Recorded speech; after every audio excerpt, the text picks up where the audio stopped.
गुरुदेव की जय।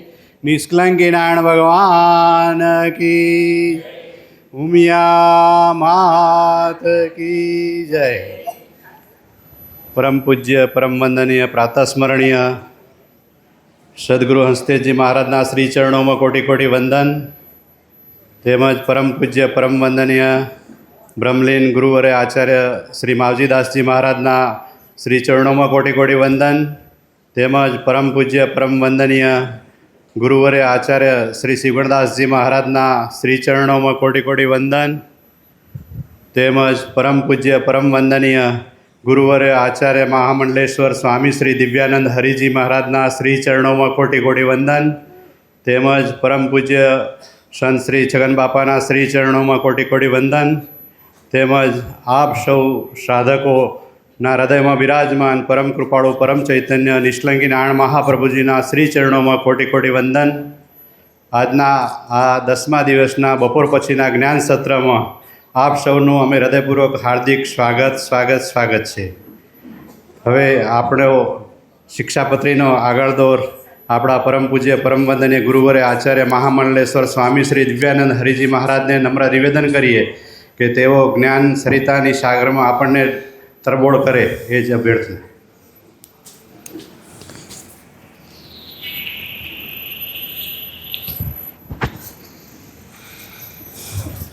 વક્રતુંડ મહાકાય સૂર્યકોટિ સંપ્રભ निर्विघ्नं कुरु मे देव सर्वकार्येषु सर्वदा। सद्गुरु ने चरणे नमो वणि मागू प्रेम प्रसाद दया करे गुरु दीजियो हरि रस अमृत स्वाद। तो वणि सकूँ ना वर्णवे मर सदगुरु तणु स्वरूप बुद्धि मन पहुँचे नहीं वणि उपमा रहित रूप। तो प्रथम पूर्ण प्रेम थे वंदो सदगुरु चरण ताप टळे संसार ना वड़ी मटे जन्म ने मरण। बोलो सदगुरु देव की जय। निष्कलंक नारायण भगवान की जय। गुरुवर्य आचार्य श्री मावजीदास जी महाराज की जय। गुरुवर्य आचार्य श्री शिवगणदास जी महाराज की जय। गुरु महाराज ना चरणों में नमस्कार।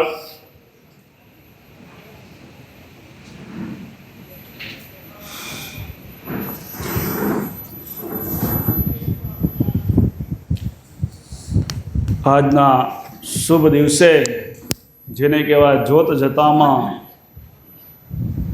એકાદશી અનુષ્ઠાનનો આજે 10મો દિવસ થઈ ગયો।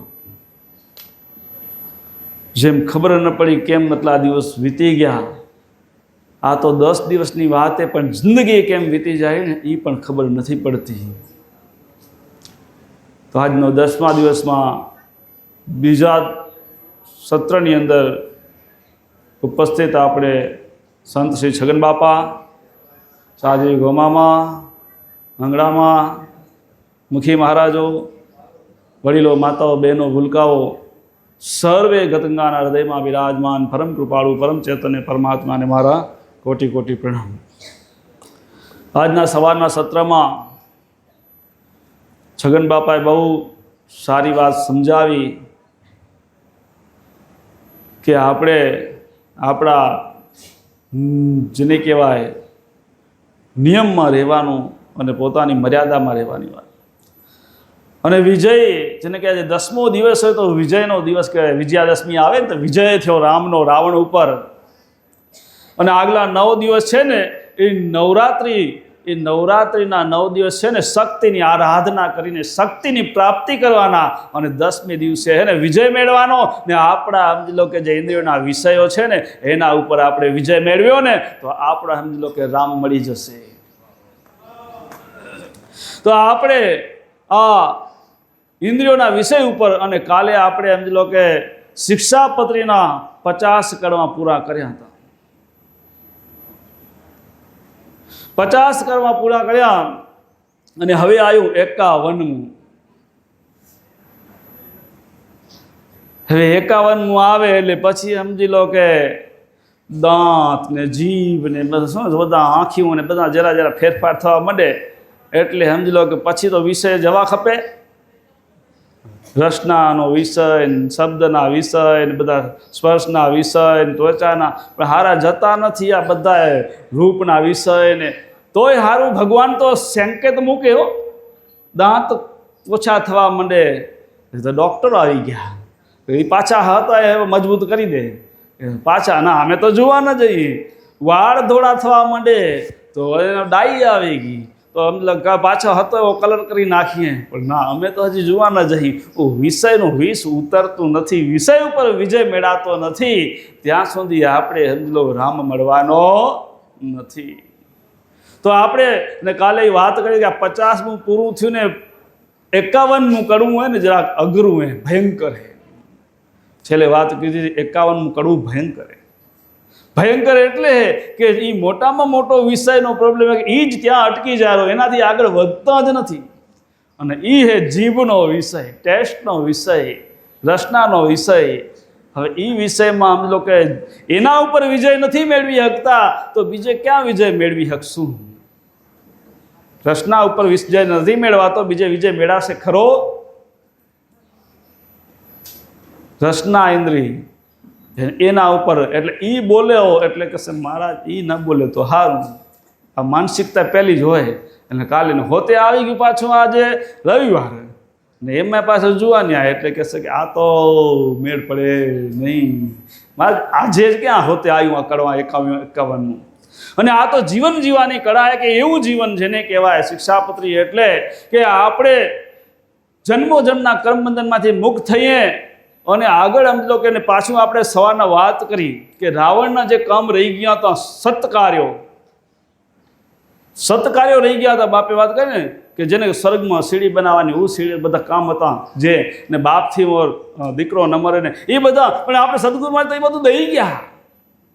આ જે સદગુરુની શિખામણ છે ને એ અમરાપુરની સીડી એ, આના ઉપર ચડી જાઓ તો 100% તમે અમરાપરમાં પહોંચો. અમરાપરની સીડી છેલ્લી બાકી સાઇન કરી દે, છેલ્લા કરવામાં પછી આવશે, પૂરું થશે તઈ, પૂરું નહીં થાય તો પાછળથી મૂકી દઈશ તમે બધાને. છે ને અમરાપરની સીડી એ, અને બધું જ આપ્યું એમ. અમરાપરની સીડી આપી, મોક્ષ ગતિની સીડી આપી, અને સમજી લો કે મરણથી બચવું હોય ને એની સીડી આપી. સમજી લો કે તમારું અપમૃત્યુ ન થાય એના માટેની સીડી આપીએ. કીધું એને પૂજામાં કે જમણા રૂઠિયા ક્યાં કરે જીસકા બેલી કીર્તાર, કીર્તારને બેલી કરી લો જમ પણ તમારું કાંઈ બગાડી શકે નહીં. બધું આપી દીધું હે, પણ એ જ્ઞાનને સમજી અને ખાલી પચાવવાની જરૂર છે કે નથી? બધું હે ને, આપણે બધું જ મળી ગયું હે, પણ આપણે ખોલ્યું કેટલું, કેટલું જાણ્યું, કેટલું પચાયું, એ મહત્વનું છે. શાસ્ત્રમાં જોશો તો બધું જ મળી જશે. અમરાપરની સીડી છે, સદગુરુની શિખામણ, એટલે એવું જીવન જીવો કે તમે અમરાપરમાં જ જાઓ, એમાં આડાવડા ક્યાંય ન જાઓ, પણ એમાં તમે સમજો એકાદું પગથિયા લપસી જાઓ એ તમારા હાથમાં. તમે તમારા મન ઉપર કંટ્રોલ ના કરી શકો, તમારા મન ઉપર સમજો કે વિજય ન મેળવી શકો, અને આનાથી લપસી જાઓ, આડાવડા હાલ્યા જાઓ તો જવાબદારી નથી. એટલા સદગુરુમાં કહેવું પડ્યું કે તમારા કારણે અમને નિંદ્રાઓ ના આવે, તમારા કારણે અમને ભોજનિયા ના ભાવે, રખે તમે જો તમે બધા કહો બેઈમાની થાતા, તો હવે આનાથી આડા આવડા જાઓ તો એની જવાબદારી થાય ખરી? આ તમને અમરાપરની સીડી તો દઈ દીધી, હવે તો પછી એમાં સીધા પગથિયે ચડતા જાઓ તો અમરાપરમાં જ જશો, ક્યાં આડા આવડા લપસો નહીં. પણ જો તમે પગથિયા લપસી જાઓ તો પછી એની જવાબદારી નથી. બેઈમાની કરો તો એ પણ શું કરે? રખે તમે બેઈમાની થતા. આગળના જુગમાં તો બેઈમાની આપણે બધા કરીએ, એટલે અહીંયા સુધી પહોંચ્યા. હવે બેઈમાની કરશું તો શું થશે? આગળ માદન આવશે. એનાથી બચવું હોય તો સમજી લો કે આપણે આજે વિજય મેળવી લેવો હોય 10મા દિવસના નિમિત્તે. સમજી લો કે 10મો દિવસમાં રામે વિજય મેળવ્યો, રાવણને રોડ્યો, એમ આજે આપણે સમજી લો કે આપણી ઇન્દ્રિયોના વિષય ઉપર વિજય, બધી ઇન્દ્રિયોના વિષયને રોડી નાખી. ઇન્દ્રિયો ભલે હોય, ઇન્દ્રિયોના વિષય, એમાં કોઈ પણ વિષયમાં આપણે મોહ ન હોવો જોઈએ, તો મેળ ખાશે. અને ચોખ્ખું કીધું એ 51મું કડવું ચાલુ થાયરું કે હિંગ તમાકુ ન ખાશો ભાઈ, અને અમલ આહાર તજો નર જોઈ. હિંગ તમાકુ ખાશો નહીં, આના ઉપર કંટ્રોલ ખરો? મારે તો સમાજની અંદર ફરવાનું થાય ને, લગભગ 80% પબ્લિક હિંગનો ઉપયોગ કરતી હશે.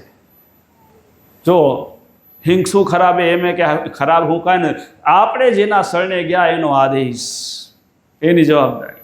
તો એ સ્વીકારે આપને, નહીં તો સ્વીકારે. તો એ જે કાંઈ નડતા હોય બધા હિંગ તમાકુ તો બધાને ખબર છે કે ખરાબ જ છે, પણ હિંગને જે છે ને એ શરીરમાં ક્યાંક ને ક્યાંક આપણે ભક્તિને અંદર આગળ વધવામાં, મનને ચંચળ બનાવવામાં કે ક્યાંક ને ક્યાંક નડેરું. અમલ આહાર એટલે તામસી આહાર, એ પણ સમજી લો કે ક્યાંક ને ક્યાંક નડેરા, એ બધા એટલા માટે ના કીધા. તો અત્યારે અમે જઈએ તો ઘણી વખત અમને ધ્યાન રાખવું પડે, અમારા ભેગા જેટલા હાલતા હોય ને એમાં એકાદા ભાઈને તમે લો કે સ્પેશિયલ લેબોરેટરી રાખવું. પહેલાં જાય રસોડામાં જોઈ આવે કે શું શું બનાવ્યું. પાછા બધાને એમ કે મહારાજ આવ્યા તેમ અમે તો કંઈ શાક રોટલા સાદા ખવડાવજો, છાન શાક રોટલા હાલશે. ના ના, એમ કંઈક આવો અમારા ઘરે ને કાંઈ એમ હાલતું હોય પછી આઈટમો બનાવવા જાય. આઈટમ કાલે કહેતા ને બાપુ, આઈટમો બનાવે. હવે એમાં કહેશે કે હાલો આજ ખમણ બનાવ્યું, મહારાજ ઘરનું જ બનાવ્યું, બજારનું નથી. પાછા એમ કે હો હા ઘરનું બનાવ્યું હોય એટલે અમારા ધનસુખ બાપાને પછી શીખી ગયા જાય એમાં ઘરનું બનાવ્યું, પણ લોટે ઘરે જ દળેલો હોય કે પછી બજારવાળો એ પેકિંગવાળું હોય. મેં વાંચો તો ખરામાં શું શું નાખેલું હોય. મેં હિંગનું નામ આવે કે ના આવે? આવે. તો એમાં તો આપણે શાસ્ત્રમાં નિષેધ કરીએ તો આમ પડીકામાં હાલ્યો જાય. મસાલામાં અંદર હવે પીસીની અંદર ડુંગળી લસણ પીસેલા આવે પાવડરમાં મસાલા અંદર, તો એ મસાલા પાછા એ તો ઘણી જગ્યાએ આપણા મોટા ધાર્મિક પ્રસંગમાં ક્યાંક વાપર નાખતા હશો. હા ગેઢે રામ આમ કરેલા. હા એટલે અમે અમારું નોખું કરાવી રહ્યા, ધાર્મિક પ્રસંગમાં આવી રહ્યા ને તઈ એટલે એમ થોડુંક એમ લાગે કે આ ભળે કે ના ભેગા નહીં. આ હકીકતે તો આપણે એટલો કંટ્રોલ ના રાખીએ કે આપણા ઉપર કે પ્રસંગ હે આપણો ધાર્મિક, તો એની અંદર સમજી લો કે આ પડીકાવાળી વસ્તુ ન વાપરો, જાતે બનાવી લો, બધું જાતે બની જાય. બધા મસાલા અલગ લઈને પીસીને રાખી દો તો હાલે કે ના હાલે? પણ નહીં, પેલો એવરેસ્ટનો ખપે ને ફેલાણો ખપે, બધા લેબલવાળો ખપે પાછો. અને અંદર પછી ડુંગળી લસણનો બધાના પાવડર આવે અને આમાં આ પગથિયું લપસી જાઓ. હમરા પર પહોંચવાનું પગથિયા લપસવાનું ચાલુ, પેલું આના ઉપર કંટ્રોલ નથી. સાચી વાત ખોટી આવેલું કે નહીં, મસાલામાં આવી જાય ને. પણ તમે બધું સમજી લો કે બાદિયા ને તજ ને લવિંગ ને એલાયચી ને એ બધી આઈટમ અલગથી ભેગી કરી પીસી નાખો, થઈ જાય કે ના થાય? ગરમ મસાલો ખપે એવો થઈ જાય. પણ તમને વળી બીજા કે ના એવરેસ્ટનો સારો આવે રો, પેલા બીજો શું કે MDHનો સારો આવે, વળી પડોશી કે એ વળી આઈટમ ટેસ્ટ કરવા જાઓ. આ બધા તમારા વિચાર, તમારી માનસિકતા. સાચી વાત ખોટી વાત? આ માનસિકતા. પણ એમાં બધું સમજી લો કે આ ગડબડ થતી જાય, પગથિયા લપસતા જાઓ, પછી એમ આના ઉપર કંટ્રોલ ના આવે, બીજા વિચારો ઉપર ક્યાં કંટ્રોલ આવનાર હોય, પછી મન ઉપર ક્યાં કંટ્રોલ આવનાર હોય. કેમ કે જેવો આહાર તેવું લોહી, લોહી તેવું મન, મન તેવા વિચાર, વિચાર તેવી પછી એમ લો કે આચરણ ને આચરણ તેવી તમારી ગતિ. તો ક્યાં આપણા ઉપર કંટ્રોલ આવશે? એક જે કંઈ પગથિયા દીધા ને એ 100 પગથિયા સીધા અમરા પરમાં પહોંચાડવાના હે. પણ એ પગથિયામાં તમે લપસી જાઓ એમાં શું થાય? હા ધાર્મિક કાર્યક્રમમાં તો ન જ વાપરવું જોઈએ, પણ ઘરે ન વાપરાય. કેમ કે આપણે તો આ માર્ગે જવું, ધર્મના માર્ગે જવું, પરમાત્મા સુધી પહોંચવાનું. અને જેને જવાબદારી લીધી પરમાત્મા સુધી પહોંચાડવાની, તો એનો કયામાં રહ્યો તો એ પહોંચાડે, નહીં તો ન પહોંચાડે. મનમુખી થશું તો આપણે કોઈ હાથ ચાલશે નહીં. આપને એમ કે બધું વળી ક્યાંક આમ જો છૂટછાટ દે, ક્યાંક જોયે ઉમા ઓલ્યા મહારાજ બહુ કહેતા નથી, વટતા નથી, તો ઉમા દોડી આવે, ઉમા કુંડલી જગાડવા જાય. અરે ભાઈ ગમે એટલા દોડો, પણ ધણીનું કયું નહીં કરો ત્યાંથી તમને અડોશી પડોશીનું ગમે એટલું માનો ને કોઈ કદર નહીં આવે. ઘર ધણીનું ના માને પડોશીનું માને એની છાપ કેવી હોય એ તો તમને બધાને ખબર હશે ને. ચોખ ન કરાય. ધણીનું ના માને પડોશીનું માને કેવા કહેવાય? તો હા, અને આનું જેને કહેવાય તમાકુ તો ખરાબ હે, એનાથી કેન્સર થાય, એ બધી ખબર હે. ગાંજો ચરસ એ બધું જ સમજી લો કે ખરાબ વસ્તુ છે. અને ડુંગળી ને લસણમાં પાછા સમજી લો કે બંધપેકથી પાઘડીને પહેરી લેજો, બંધબેસથી સારું. ડૉક્ટરો એમ કે લોહી પાતળું થાય કેમ? અને હકીકતમાં થાય. દરેક વસ્તુની અંદર અલગ અલગ ગુણ છે દરેક વસ્તુમાં. પણ આમાં ના પાડવાનું કારણ હે કેમ કે તામસી વસ્તુ હે, અને ડુંગળી લસણ ખાવાથી આપણું લોહી તામસી બને અને મન ચંચળ બને, અને આપણે અમને મનને સ્થિર થવા ન દે, એટલા માટે એને ના કહેવામાં આવીએ. એના ગુણધર્મ એવા હે. એટલે એની ઉત્પત્તિ પણ એમ એક જગ્યાએ અમુક જગ્યાએ બતાવેલી છે કે એની ઉત્પત્તિ કેવી રીતે થઈ. જે શરૂઆતમાં તો ઉત્પત્તિની વાત કરીએ તો આની ઉત્પત્તિ તો અમૃતમાંથી કે નહીં, આ ડુંગળી લસણની અમૃતમાંથી ઉત્પત્તિ થઈ એવી જગ્યાએ કહેવામાં આવેલું. તો અમૃતમાંથી ઉત્પત્તિ થયો તો વસ્તુ સારી કહેવાય ને. અમૃત તો દેવોએ પીધું હતું, પણ ઉત્પત્તિ થઈ અમૃતમાંથી એટલે એનામાં ઔષધિના ગુણ પણ છે, સારા ગુણ હે. પણ શું કામ એમાં અવગુણ ક્યાંથી આવ્યા? સંગ તેવો રંગ લાગે એને સંગનો રંગ લાગી ગયો. જ્યારે એમ લો કે દેવો અને દાનવો વચ્ચે વારે વારે સંઘર્ષ થતો હતો, જ્યારે યુદ્ધ થતા, અને ત્યારે એમ લો કે દેવોને એમ લો કે દાનવો હરાવતા, એટલે ભગવાનને ચિંતા થઈ આ ઘડી ઘડી મારે ઉપાધિ થાય એના કરતાં દેવોને જો અમૃત પીવે તો અમર થઈ જાય તો મારે એટલી ઉપાધિ તો ઓછી થાય. એટલે દેવોને સલાહ આપી ભગવાન વિષ્ણુએ કે તમે એક કામ કરો, સમુદ્ર મંથન કરો. અને સમુદ્ર મંથન કરો તો સમુદ્ર મંથનની અંદર જે રત્નો નીકળશે એમાં એક અમૃત નીકળશે, અને એ અમૃત જો તમે પી જાઓ તો અમર થઈ જાઓ, પછી તમને કોઈ મારી ન શકે. તો કે ભલે જેવી તમારી આજ્ઞા. પણ ભગવાન વિષ્ણુએ એટલું કીધું, પણ ભેગું કીધું કે એ તમારી તાકાત નથી કે એકલા સમુદ્ર મંથન કરી શકો, એમાં બહુ બળની જરૂર પડે. એના માટે તમારે અસુરોનો સમજી લો કે મિત્રતા કરવી પડશે, એની મદદ લેવી પડશે. ત્યારે હવે શું કરવું? એની તો અમારું જામતું નથી પ્રભુ, તો એ અમારે ક્યાં મદદમાં આવે? અને એ અમૃત પી જાય તો અમારે ઉપાધિ પાછી એ નહીં જ. એ કે તમે ટેન્શન ના લો, એ મને બધું આવડે, હું તમને બધું શીખવાડી દઉં, મારા કીધા પ્રમાણે પ્લાન પ્રમાણે હાલજો એટલે તમારું કામ બધું થઈ જશે. કે હા ભલે. એ કે તમે જાઓ અસુરોકોને મિત્રતાનો હાથમાં લંબાવો અને એને અમૃતની બધી વાત કરો, પછી સમજી લો કે જ્યારે અમૃત આવશે ત્યારે હું બેઠો. એ ભલે. અને આમ કરીને ગયા અને ભગવાને બધું સમજાવ્યું કેવી રીતે વાત કરવી, શું કરવું. કેમ કે અસુરોને કંઈ તો સીધું તો માને નહીં ને. અસુરો કેને કહેવાય? કંઈ એનું અવળું કરે એ અસુરો કહેવાય. એટલે ભગવાન કહે જે તમે કરવું હોય ને એનું અવળું કહેવાનું, એટલે એ તમારું હવળું તઈ થશે. એટલે ભગવાને બધું શીખવાડી મૂક્યું. ગયા અસુરો કને કે જુઓ ભાઈઓ, આપણે એને અમારા કને એક પ્લાન છે સરસ મજાનું, કે સમુદ્ર મંથન કરી એમાંથી અમૃત નીકળે, એ પીએ તો અમર થઈ જવાય. તો આપણે ભેગા થઈને સમુદ્ર મંથન કરીએ. અસુરો કે અમારી તમારી બને નહીં, અને તમે આવું પ્લાન અમને કહી દો કે કેમ બને? કે જો કે કહીએ તરા કે એ સમુદ્ર મંથન કરવાની અમારી તાકાત એકલાની નથી, એટલે અમને તમારા કને આવવું પડ્યું. અને અમે તમે પ્લાન દઈ દીધું તો એમ લો કે તમારી એકલાની તાકાત નથી કે સમુદ્ર મંથન કરીને અમૃત કાઢીને પી શકો.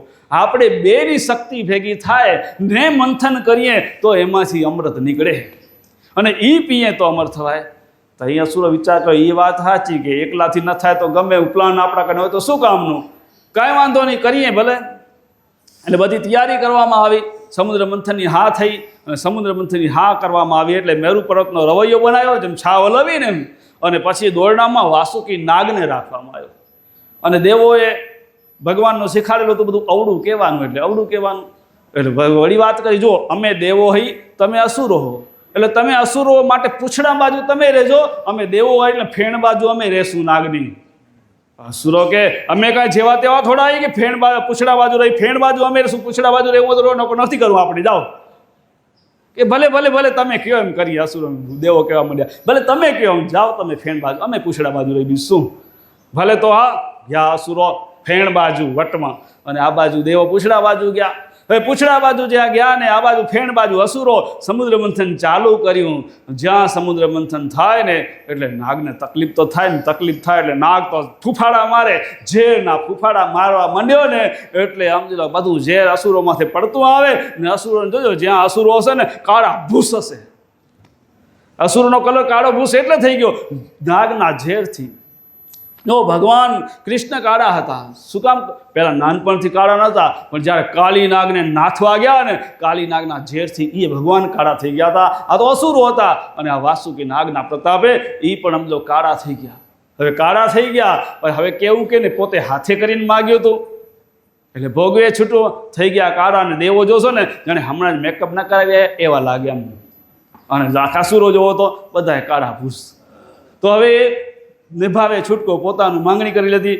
આગળ કરતા સમુદ્ર મંથન થયું, એમાંથી બધું નીકળવા માંડ્યું. અંદરથી એરાવત હાથી ને બધું અંદરથી બધું નીકળવા માંડ્યું. લક્ષ્મીજી બધું એમ રત્નો નીકળવા માંડ્યા. આમ રત્નો નીકળવા માંડ્યા, બધા બાટતા આવ્યા.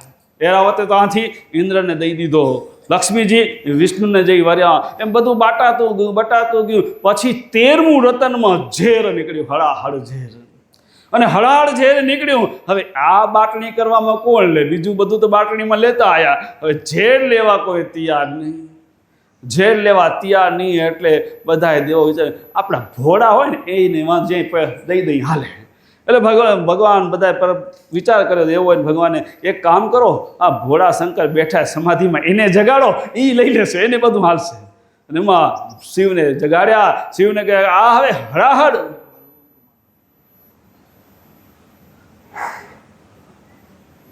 હળાહળ ઝેર ખાવું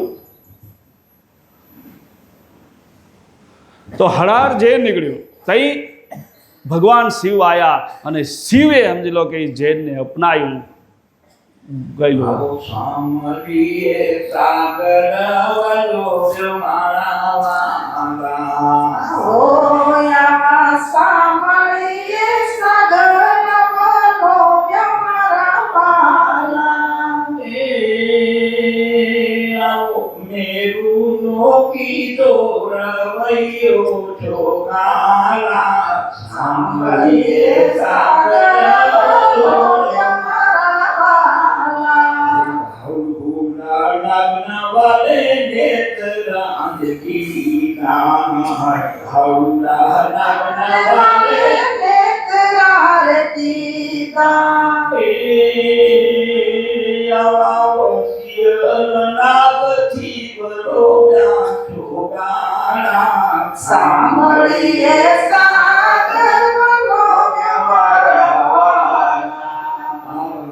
તો આ વલોણું જે થયું વચ્ચે ડિસ્ટર્બ ન થાય, પછી શું લાઈન તૂટી જાય ને તો મસ્ત.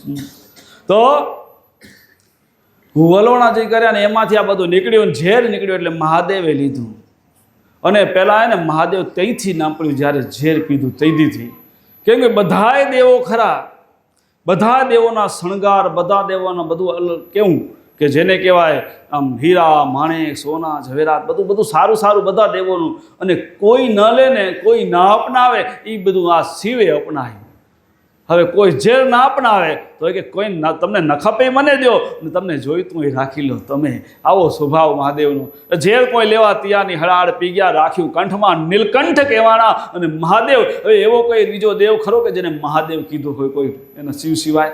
ના. કેમ કે એનું બધું દાગીના, તો દાગીનામાં સર્પ ને બધું એવું જ, માળા તો બધી સમજો ખોપરીની માળા ને બધું અલગ દુનિયામાં. એનું રહેવાનું તો સમજો શમશાનમાં તપ કરવા જવાનું. VIP કાંઈ બહુ એસી વાળું ને એવું કાંઈ નહીં ખાસ.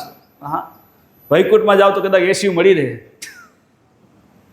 હા, ભગવાન વિષ્ણુનું બધું VIP એમ, પણ મહાદેવનું બધું કોઈ ન અપનાવે એ. અને એટલે એને મહાદેવ લાગ્યું. આપણે જગતની અંદર જો મહાન થવું હોય ને તો કોઈ ના અપનાવે એને અપનાવો તો મહાન થવાય. અને બે ઉપાય મહાન થવાના. એક કોઈ ના અપનાવે એને અપનાવો તો મહાન થવાય, અને કાં વાલામાં વાલું હોય એ બીજાને દાન કરી દો તો મહાન થવાય. આ બે વસ્તુ એ વાલામાં વાલું હોય બીજાને દાન કરી દો. વાલામાં વાલું કોણ તમને ખરું દુનિયામાં જગતમાં? શું વાલામાં વાલું હોય? દાગીના વાલા કે એનાથી બીજું કાંઈ વાલું હોય? જીવ વાલો હોય. જીવ તો સમજી લો કે તમે દેશો ખરા બીજાને, વસ્તુની વાત છે તમારાથી અળગે એવી તમારા, એ તો તમે પોતે હો, પોતાની વાત નહીં, તમને જે વાલું હોય. અને આ એમ તો પ્રભુને ઓપી જ દેવાનું, એ નથી ઓપતા. પણ આપને વાલા વાલું, દાગીના વાલા કે સંતાન વાલું, મકાન વાલું કે સંતાન વાલું? હે, સંતાન. સૌથી વધુ સંતાન વાળું. કદાચ કોઈ લૂંટારો આવે તો દીકરાને બચાવશું, મિલકત જતી કરશું, કરશું નહીં સંતાનને, તો આપણું સંતાન જો વાલામાં વાલું વસ્તુ એનું દાન કરી દે એ મહાન કહેવાય જગતમાં. કેમ કે જગતના કલ્યાણ માટે સંતનો અવતાર છે. એ વાલામાં વાલું જે વસ્તુ હોય, આ બે વસ્તુ કાં કોઈ ના અપનાવે એને અપનાવવાનું, અને કાં વાલામાં વાલું એનું દાન કરવાનું, તો મહાન થવાય. બીજો કોઈ ઉપાય જ નથી. હા, પછી ખોટા બોટ તો ઘણા ચડી જાય. લુગડા પહેરે સાધુ કહેવાય એ ન હાલે, પણ મન રંગે સાધુ થાય એટલે ઓરિજિનલ મહાનતા તો આવે. તો હવે આ ઝેર તો ભગવાને પીધું, અને 14મું રતનમાં વલોણું કરતા અમૃત નીકળ્યું. અને અમૃત નીકળ્યું હવે સમજી લો કે પહેલાં એ તો કપટ રાખેલું, અસુરોએ મનમાં કે જ્યારે અમૃત નીકળે ને ત્યારે આપણે લઈને ભાગી જવાનું, દેવોને દેવું નથી. અને આ કપટના કારણે ફટાફટ ઝડપથી આ અમૃત લઈને ભાગા દાનવો. અને દાનવો ભાગા એટલે ભગવાનને ચિંતાથી વૈકુંઠમાં બેઠા કે જો આ દાનવો અમૃત પી ગયા ને તો મારે કાયમની ઉપાધિ. કેમ કે ભગવાનને ઉપાધિ થઈ પડે એટલે ભગવાન પણ ત્યાં વૈકુંઠમાંથી ભાગ્યા, રૂપ બદલાવીને. ભગવાનના અવતાર મુખ્ય 10 અને ટોટલ 24 અવતાર. 24માનો એક મોહિની અવતાર આવે. 24 અવતારમાં એ મોહિની અવતાર, મોહિની રૂપ લઈ ભગવાન એવા ભાગ્યા, અપ્સરા જેવું રૂપ લઈ, જેને કહેવાય રૂપ લગભગ દેવલોકમાં અપ્સરા નહીં, એનાથી ભગવાન તો ધારે એવું રૂપ લઈએ કે. અને ભગવાને એવું રૂપ લીધું, ભલે ભલો એમાં મોહી જાય એવું. અને એવું રૂપ લઈને પેલા અસુરો ભાગાતા એના આગળ આવી અને ઊભા રહ્યા અને નાટક કરવા માંડ્યા, નખરા કરવા માંડ્યા. અને અસુરોને મોહ થયો. જ્યાં મોહ થયો અસુરોને એટલે પૂછ્યું કે ભાઈ તું કોણ? કે હું તો દેવકન્યા હું. કે તું અમારા હાથે લગન બગન કરીશ ખરી, માનીશ, આમાં ભેગી હાલીશ? હાલું તો ખરી, પણ આ તમે લઈને શું જાઓ? એ તો કહો પેલું. એ કે આ તો અમૃત હે. કે તો ક્યાંથી આવ્યું? કે આ તો અમે દેવોને દાનવોએ મંથન કર્યું એટલે એમાંથી નીકળ્યું હે. તો પછી આ નીકળ્યું હોય તો દેવો ક્યાં ગયા? એ કે અમારે દેવોને દેવું નથી એટલે અમે લઈને ભાગ્યા. તો કે જો હું દેવકન્યા છું, તમારા હાથે લગ્ન તો કરું, કે જો તમે ઈમાનદારથી વર્તો, મને એ ઘડો દો, હું દેવોને તમને બંનેને પાઉં તો તમારાથી લગ્ન કરું. કે હા તો કે ભલે. અને માણસ તો મોહમાં છે ને ભાન ભૂલી જાય એટલે મોહ ભગવાનને ઘડો દઈ દીધો. મોહિની રૂપ હતું ભગવાનનું. ઘડો લઈ લીધો અને દેવોને દાનવોને ભેગા કર્યા અને બે પાંગત બેસાડી દીધી, એક બાજુ દેવ એક બાજુ દાનવ. અને આ બે બેઠાએ આ બાજુ ભગવાને પીરસવાનું ચાલુ કર્યું અમૃત. અમૃત દેવોને અમૃત પાતા આવે અને આ બાજુ દાનવને મદિરા પાતા આવે. અને આ બાજુ દેવો પીતા આવે, તૃપ્ત થતા આવે. આ બાજુ દાનવો પણ પીતા આવે, ખુશ થતા આવે. વાહ ક્યાં મજા આવી! આ તો રોજ પીરા એના જેવો જ ટેસ્ટ છે. કે ભાઈ રોજ પીવાનો ટેસ્ટ નથી, રોજ વાળો જ માલ પાયરા. રોજ પીવાળા એ જ માલ પાયરા. કેમ કે દાનવાનું તો એ જ હોય, મદિરાપાન કરવાનું. મદિરા એટલે દારૂ. એ રોજવાળો માલ. ભગવાનની તો લીલા અપરંપાર. એ ધારે એમ કરે, એની કળા એવી. એટલે આ બાજુ દેવોને અમૃત અને દાનવોને મદિરા પીતા આવે, રાજી થતા આવે. પણ એમાં બુદ્ધિશાળી હતો પેલો રાહુ ને કેતુ. એને વિચાર કર્યો કે આમાં કંઈક દાળમાં કાળું લાગે, આમાં કંઈક દાળમાં કાળું હોય, ક્યાંક કંઈક ગડબડ લાગે રહી. એટલે હતા બધા માયાવી પાછા. એટલે રાહુને ત્યાંથી ઊભા થઈ અને સૂર્યની ચંદ્રની વચમાં જઈને બેહી ગયા. અને સૂર્યની ચંદ્રની વચમાં બેહી ગયા.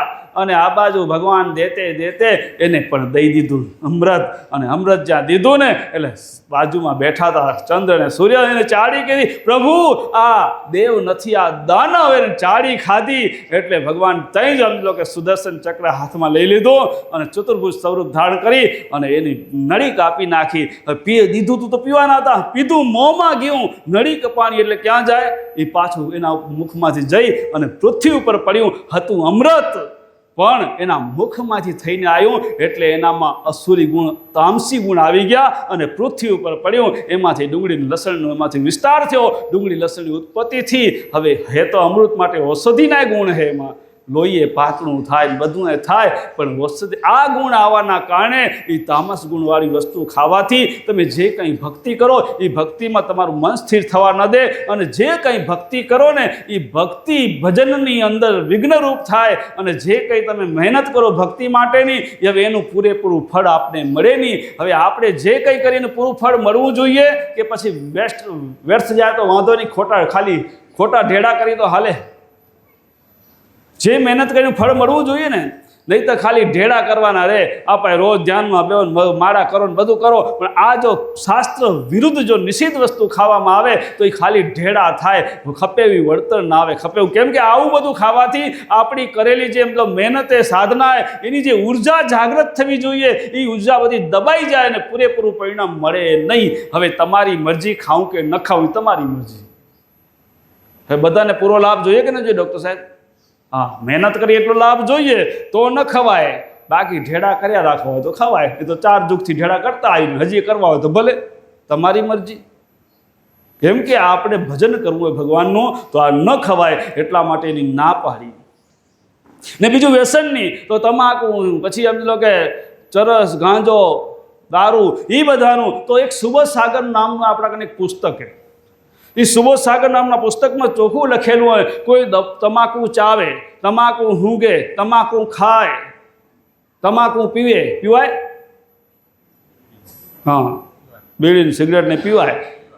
હા, તો પીવે, ચાવે, ઊંઘે, કોઈ બી પ્રકારે, અને કોઈ બી પ્રકારનું જો વ્યસન કરે ને, એ કંઈ દાન પુણ્ય સત્ય કાર્ય કરે ને, એ એનું બધું વ્યર્થ જાયરું, એના ખાતે લખાતું નથી. આવું એક સુબોધ સાગર નામના પુસ્તકમાં લખેલું છે. તો હવે આપણે એમ લો ઘણા સત્કર્મ કરતા આવીએ, ક્યાંક દક્ષિણા દેતા આવીએ, ક્યાંક દાન કરતા આવીએ, ક્યાંક સાધુને જમાડતા, ક્યાંક નિયાણીને દેતા આવીએ, બરાબર? એ બધા દાનપુર ઉગવા જોઈએ કે ના ઉગવું જોઈએ? એનું ફળ પાછું મળવું જોઈએ કે ના મળવું જોઈએ? બધા કે હા, ફળ તો મળવું જોઈએ. પણ જો આવી આદત હોય, ખોટા વ્યસન હોય, તો શાસ્ત્રો એમ કહેલા કે એનું ગમે એટલું દાન પુણ્ય કરે, એ બધું વ્યર્થ જાય, એના ખાતે લખાતું નથી. માટે આપણે આપણા જીવનો ઉદ્ધાર કરવો હોય, અહીંયાથી કમાણી કરીને જવાનું હોય, તો આ બધું એમાં નડે એવી વસ્તુ આપણે જોઈએ નહીં. વિશ્વાસ ના હોય તો કહેજો, મારે પુસ્તક પડ્યું હોય સુબોધ સાગર નામનું.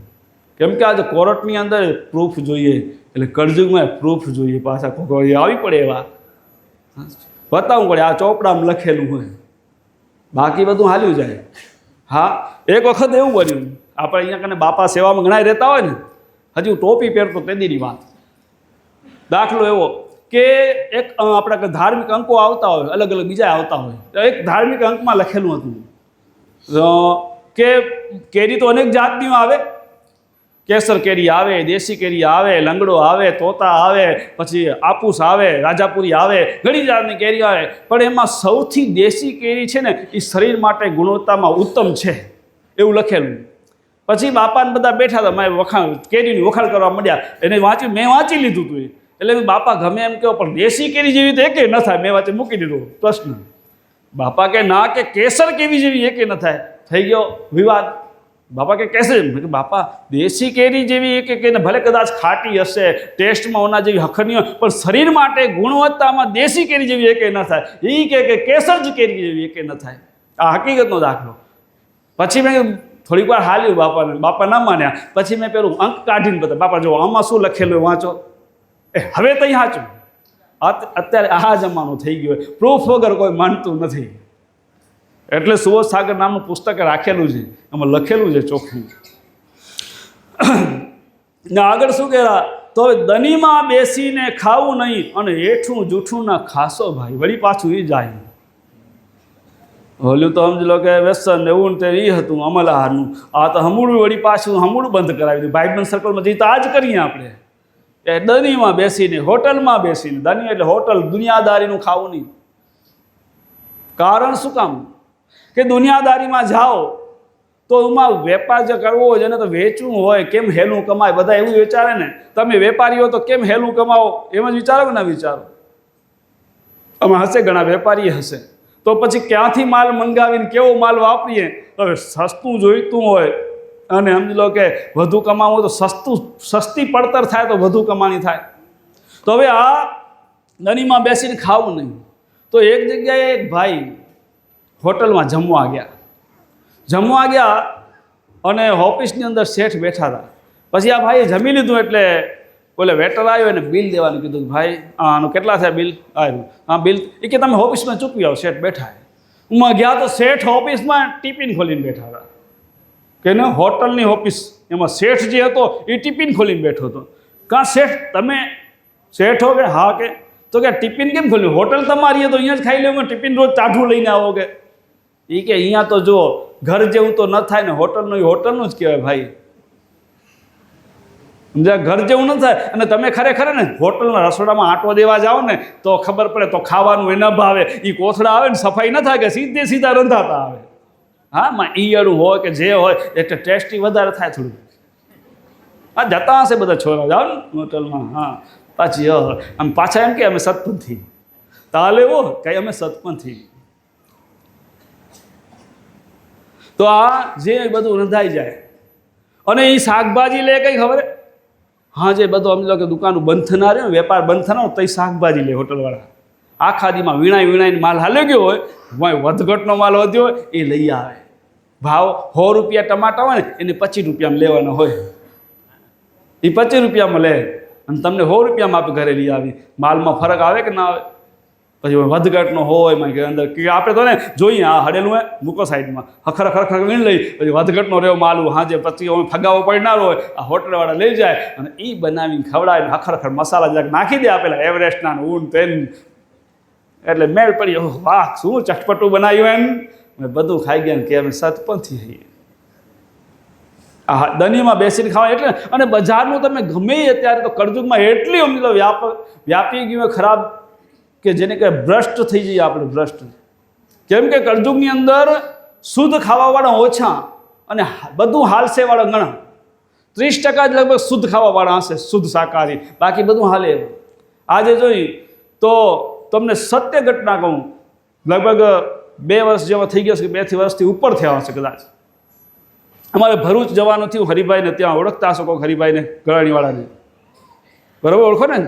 એના ઘરે ગયા, સત્સંગ થયો, સત્સંગ પત્યો પછી સેજે બેઠા હતા, સેજે ચર્ચા નીકળી તો એને વાત કરી કે અમારા ભરૂચની બાજુમાં એક ગામ ત્યાં 5000 ઢોરા. 5000 ઢોરા એટલે એક ગામ થયું ચોપાનું, એટલે પાંજરા પર કે જેમ હોય ને એક સમૂહ મોટો ગામ જેવું થયું. એમાં રોજ એમ 5-10 મરતા હોય, 5-10 જન્મતા હોય. એવડા મોટા 5000 ઢોરામાં થતું હોય, જન્મતા મરવાનું ચાલુ હોય. એ કે હવે ત્યાં હવે રોજનો તો હવે પછી નક્કી જ કરેલું કે મરેલા ઢોરાનો નિકાસ કરવો પડે બધું. એટલે એ ગામમાં કસાઈ, અને એ કસાઈ આ કામ કરે ખણવાનું. હવે કસાઈ જે સમજી લો કે મરેલા ઢોરા લઈ જતા હોય એ કાંઈ ફ્રીમાં કરે મજૂરી? એની મજૂરી જે 200 રૂપિયા 500 રૂપિયા નક્કી કરેલા એક ઢોરાના, એ મજૂરીએ લઈ જાય. એ કે એના એક ગામમાં સંબંધી, એ કે એનો 100 મિલ ત્યાં એ ગામની અંદર 100 મિલવાળો ભાઈ. હવે 100 મિલવાળા ભાઈ કે નથી, એ કસાઈ રોજ એક ટેમ્પો જલાવનો લે. જલાવ એટલે વેસ્ટ લાકડા બાળવા માટેના બળતણ. હવે રોજ એક ટેમ્પો લે એટલે પેલા બેનસાવાળા ભાઈ વિચાર કર્યો કે ઘરમાં તો ખપે તો મતલબ ટેમ્પો લઈ જાય તો 2-3 મહિના હાલે, પણ રોજનો ટેમ્પો ભરી જાય એનું કારણ શું? એટલે સેજે એને પૂછ્યું પેલા કસાઈને કે તમે આ રોજ આખું બળતણનો ટેમ્પો લઈ જાઓ, શું કરો શું ને નાખો ક્યાં આવડું બળતણ? કે તો એને સીધો જવાબ ન દીધો. એ કે તમે એક દી આવજો કે તમને બતાવશું. એટલે આ બેનસાવાળા ભાઈને, બેનસો ખબર પડે ને બધાને, લાકડા વેરવાનું છે આવે ને મશીન, એ 100 મિલ. તો બેનસાવાળા ભાઈને જિજ્ઞાસા હતી કે શું કરતા હશે, જો જાણીએ તો ખરા. જાણવાની ઈચ્છા હતી એટલે છૂટી હોય ને જે દિવસે, આજે રવિવારે તમને છોરાઓની છૂટી છે ને, એમ છૂટીનો દિવસ હશે બેનસાવાળાનો, તે દિવસે એને ઈચ્છા થઈ એટલે પેલા કસાઈ શું કરવા જોવા ગયા કે આ લાકડાનો શું ઉપયોગ કરવા. જોવા ગયા એટલે ત્યાં તો બેકડિયા ઉકળતા હતા. બેકડિયા ઉકળતા હતા એટલે પેલા બેનસાવાળા ભાઈએ પૂછ્યું કે આ શું થાય રહ્યું, શું કરો? તો કે પેલા બેકડિયાની કિનારીમાં પેલા કસાઈ એમ આંગળી ફરાવી અને બેનસાવાળા ભાઈના હાથમાં લગાડી. હવે ભાઈના હાથમાં લગાડી એટલે ભાઈ આમ ઘસી બેનસાવાળા, આ તો ઘી કે આ કેમ બનાવો? કે આ કેમ બનાવો? કે આ છે ને અમે જે ઢોરા લઈ આવી મરેલા એના હાડકાં, ચામડા, આંતરડા બધું નોખું કરીએ અને એનું આંતરડું, એનું હાડકાં, એનું ચામડું ઊંચા તાપમાનમાં જો અને ઉકાળવામાં આવે ને તો એનામાંથી ઘી નીકળે. મરેલું ઢોરું હોય ને એનામાંથી મોટું ઢોરું હોય તો મર્યા પછી 1 ડબ્બો ઓછામાં ઓછું ઘી નીકળે, અને જો દૂધ દેતું મર્યું હોય ને તો 3 થી 4 ડબ્બા ઘી નીકળે મર્યા પછી. એને એવું બધું પ્રોસેસ કરવામાં આવે તો હવે આ ઘી નીકળે. અને ડૉક્ટરની ભાષામાં એને જિલેટિન મટન ટેલો કહેવાય, બરાબર ડૉક્ટર સાહેબ? એમ જ કહેવાય ને, જિલેટિન મટન ટેલો. હવે આપણે દોઈને ઘી બનાવીએ એ ઘરમાં લેવા જઈએ તો લગભગ શું ભાવ હશે હમણાં? 1200 હશે, જ્યાં અલગ અલગ એરિયામાં ક્યાંક 1000માં હશે કે 1200, અલગ અલગ ભાવ હશે. હવે આ જે છે આ મટીરિયલ ઘી જેવું લાગે, આ પ્રોસેસ અલગ. હવે આનું બજારમાં ભાવ શું? બજારમાં પેકિંગ કરીને આવે તો 150 રૂપિયા, જે વખતમાં આજે 2 થી 2.5 વર્ષ જેવું લગ સમજે, તેથી 150 રૂપિયા માર્કેટમાં વેચાતું. મિયા આવ્યો હોતે આપણા અહીંયા સ્ટોલમાં નથી, બધા શાંતિભાઈ શેઠિયા અહીંયા હતા. મેં એને જ વાત કરી, મેં કીધું આ વાતમાંથી. એ કે હા કે અમારે અંજારમાં 150 રૂપિયા ખુલ્લી માર્કેટમાં વેચાયેલું કે ખુલ્લી માર્કેટમાં 150 રૂપિયા. અને પાછું માર્કેટિંગ શું કરે વેપારીઓ ખબર? સ્પેશિયલ દીવાબત્તીનું ઘી, સ્પેશિયલ દીવાબત્તીનું ઘી. કાં કે ભગવાન તો વિચારો બોલતો નથી ને જે હોય ને ભાવી લે. હવે એ સમજો હકીકતે કદાચ અત્યારે 200 કે 250 હાલતા હશે બજારમાં, પેકિંગ થઈને આવે. મટન ટેલું જિલેટીન કહેવા જઈને, તમે મારાથી હેલું ભણેલા ઘણી ખબર હશે બધાને છોરાઓને. હવે આ આવી રીતે સમજો માર્કેટમાં આવે. હવે એ સમજો આવે ને આ ભાઈને પેલા વેનસાવાળા ભાઈએ પૂછ્યું કે આ ઉત્પાદન તો તમે કરો બધું આ ઘીનું આવી રીતે ઢોરા લઈ આવીને, પણ આ બધું પછી સેલ કરવું પડે ને. ઉત્પાદન ગમે એ કરે પણ સેલ કરવું પડે, બજારમાં માર્કેટિંગ વેચવું પડે. કે આ માલ ક્યાં જાય, વેચો કેના કારણે તમે? એ કે અમારો વધારે પડતો બધો માલ બેકરીમાં જાય. ક્યાં જાય? બેકરીમાં. હવે જે બેકરીમાં બનતી વસ્તુ એમાં સમજી લો કે જ્યાં ઘીની જરૂર પડતી હોય ત્યાં આ આઈટમ વપરાય. તમારા ઘરનું ચોપા ધોઈને પછી દૂધ મળાવીને પછી એને વલોવીને પછી માખણ ઉતારીને ઘી બને. એ ઘી સમજો બેકરીવાળા માલમાં ન આવે. આવે ના આવે. અને તેલવાળી વસ્તુ જે હોય બજારમાં મળતી હોય પેકિંગ કરેલી, એનામાં સમજી લો કે આપણું સમજી લો કે મગફળીનું કે સમજી લો કે તલનું કે એ તેલ ન હોય, એમાં આવે પામોલીન. એમાં લખેલું જ આવેલું ચોખ્ખું. પણ બ્રેડમાં ને એમાં ના લખેલું હોય, છૂટક હોય ને પછી સાદી કોથળી હોય તો બ્રેડમાં લખેલું. પણ બ્રેડમાં જે ઘી વપરાય ને આ ઘી આવે. હવે એ આપણે હોશે હોશે ખાઈ જઈએ તો વિચારો કેમ શુદ્ધ થાય ખરા? કેમ કે એ કામ કર્યાવાળાના વિચારો શુદ્ધ નથી. એના વાઇબ્રેશન હોય ને થિયરી ખોટી, મટીરિયલ સમજો નબળું, તો પછી આપણા વિચારો ઉત્તમ કેમ બની શકે બજારમાં? એટલે આ સમજો કે 600 વર્ષ પહેલાં કહી ગયા દનીમાં બેસીને ખાવું નહીં, હોટલમાં પાઉંભાજી ખાવા જાય. એમાં પાછો સતપંથી કોઈક તો હોશિયાર મળ્યો એમને, મહારાજ અમે હોટલમાં નથી જતા, અમે તો ઘરે જ બધું બનાવીને ખાઈએ. પાઉંભાજી એ ઘરે બનાવીને ખાઈએ. પાઉં એ કે એ બજારમાંથી લઈ આવીએ.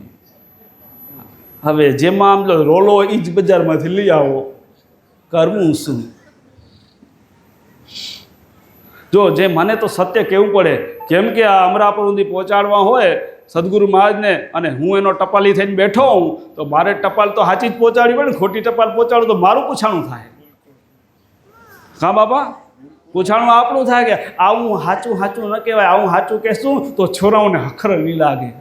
અરે હખર તમને લગાડે જ હું તો મને પૂછે તેથી મારે શું જવાબ દેવો? એટલે મારે તો સત્ય કહેવું પડે. પાછી તો જિસકી જેસી કરણી, જૈસા કરોગે વૈસા ભરોગે. વિચારો શુદ્ધ તઈ થશે, તઈ આપણું મન અડગ થશે, અને તઈ આપણે આ બધા સમજી લો કે જીતવું હોય ને, વિજય તઈ થશે આપણા મન ઉપર. નહીંતર મન ઉપર વિજય નહીં થાય. એક આ રસના ઇન્દ્રિય નહીં જીતી શકો તો બીજું શું જીતી શકવા નહીં આપણે?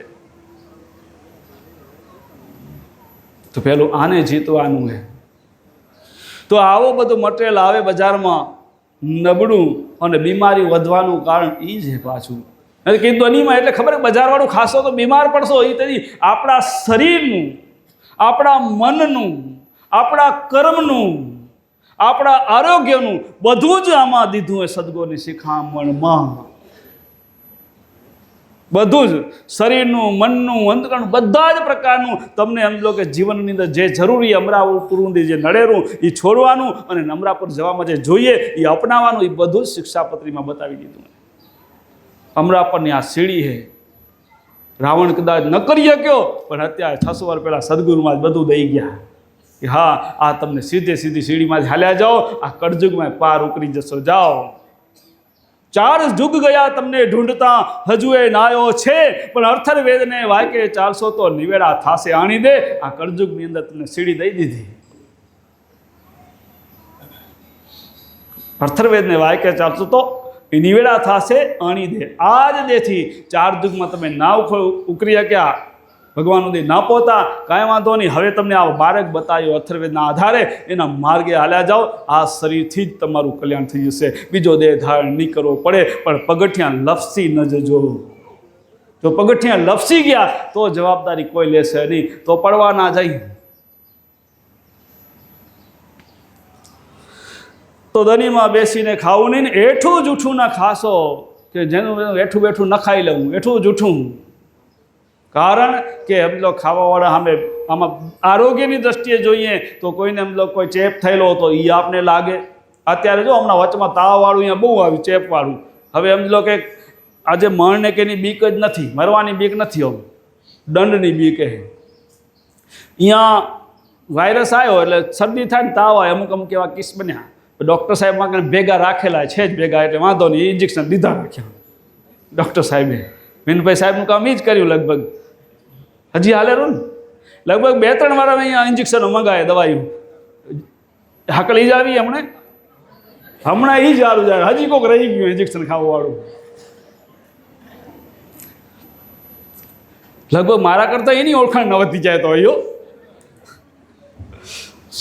તો એ માસ્ક પહેરવાનું અહીંયાથી જાહેર કર્યું, પણ માસ્ક પહેરે નહીં, માનતા નથી માણસ અંદરથી. મારા કારણે ફરિયાદો બધી પહોંચી આવી છે કે આ કમ્પાઉન્ડમાં શું શું થાય રહ્યું બધી મને ખબર હોય. હું ભલે ને તમારા આગળ બેઠો, ફરિયાદો આવી જાય ને બધું મારા કારણે પહોંચી આવે.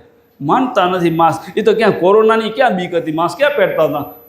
જઈ જાય ને સર્કલ આવે ને આમ ખબર અહીંયા પોલીસવાળો ઊભો છે ત્યાં પહેરી નાખે.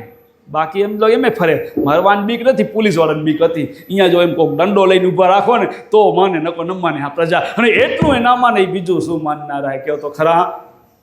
એક કાનમાંથી આવીને બીજા કાનમાંથી ગયું. મહારાજ તમારું તમને મુબારક જાઓ.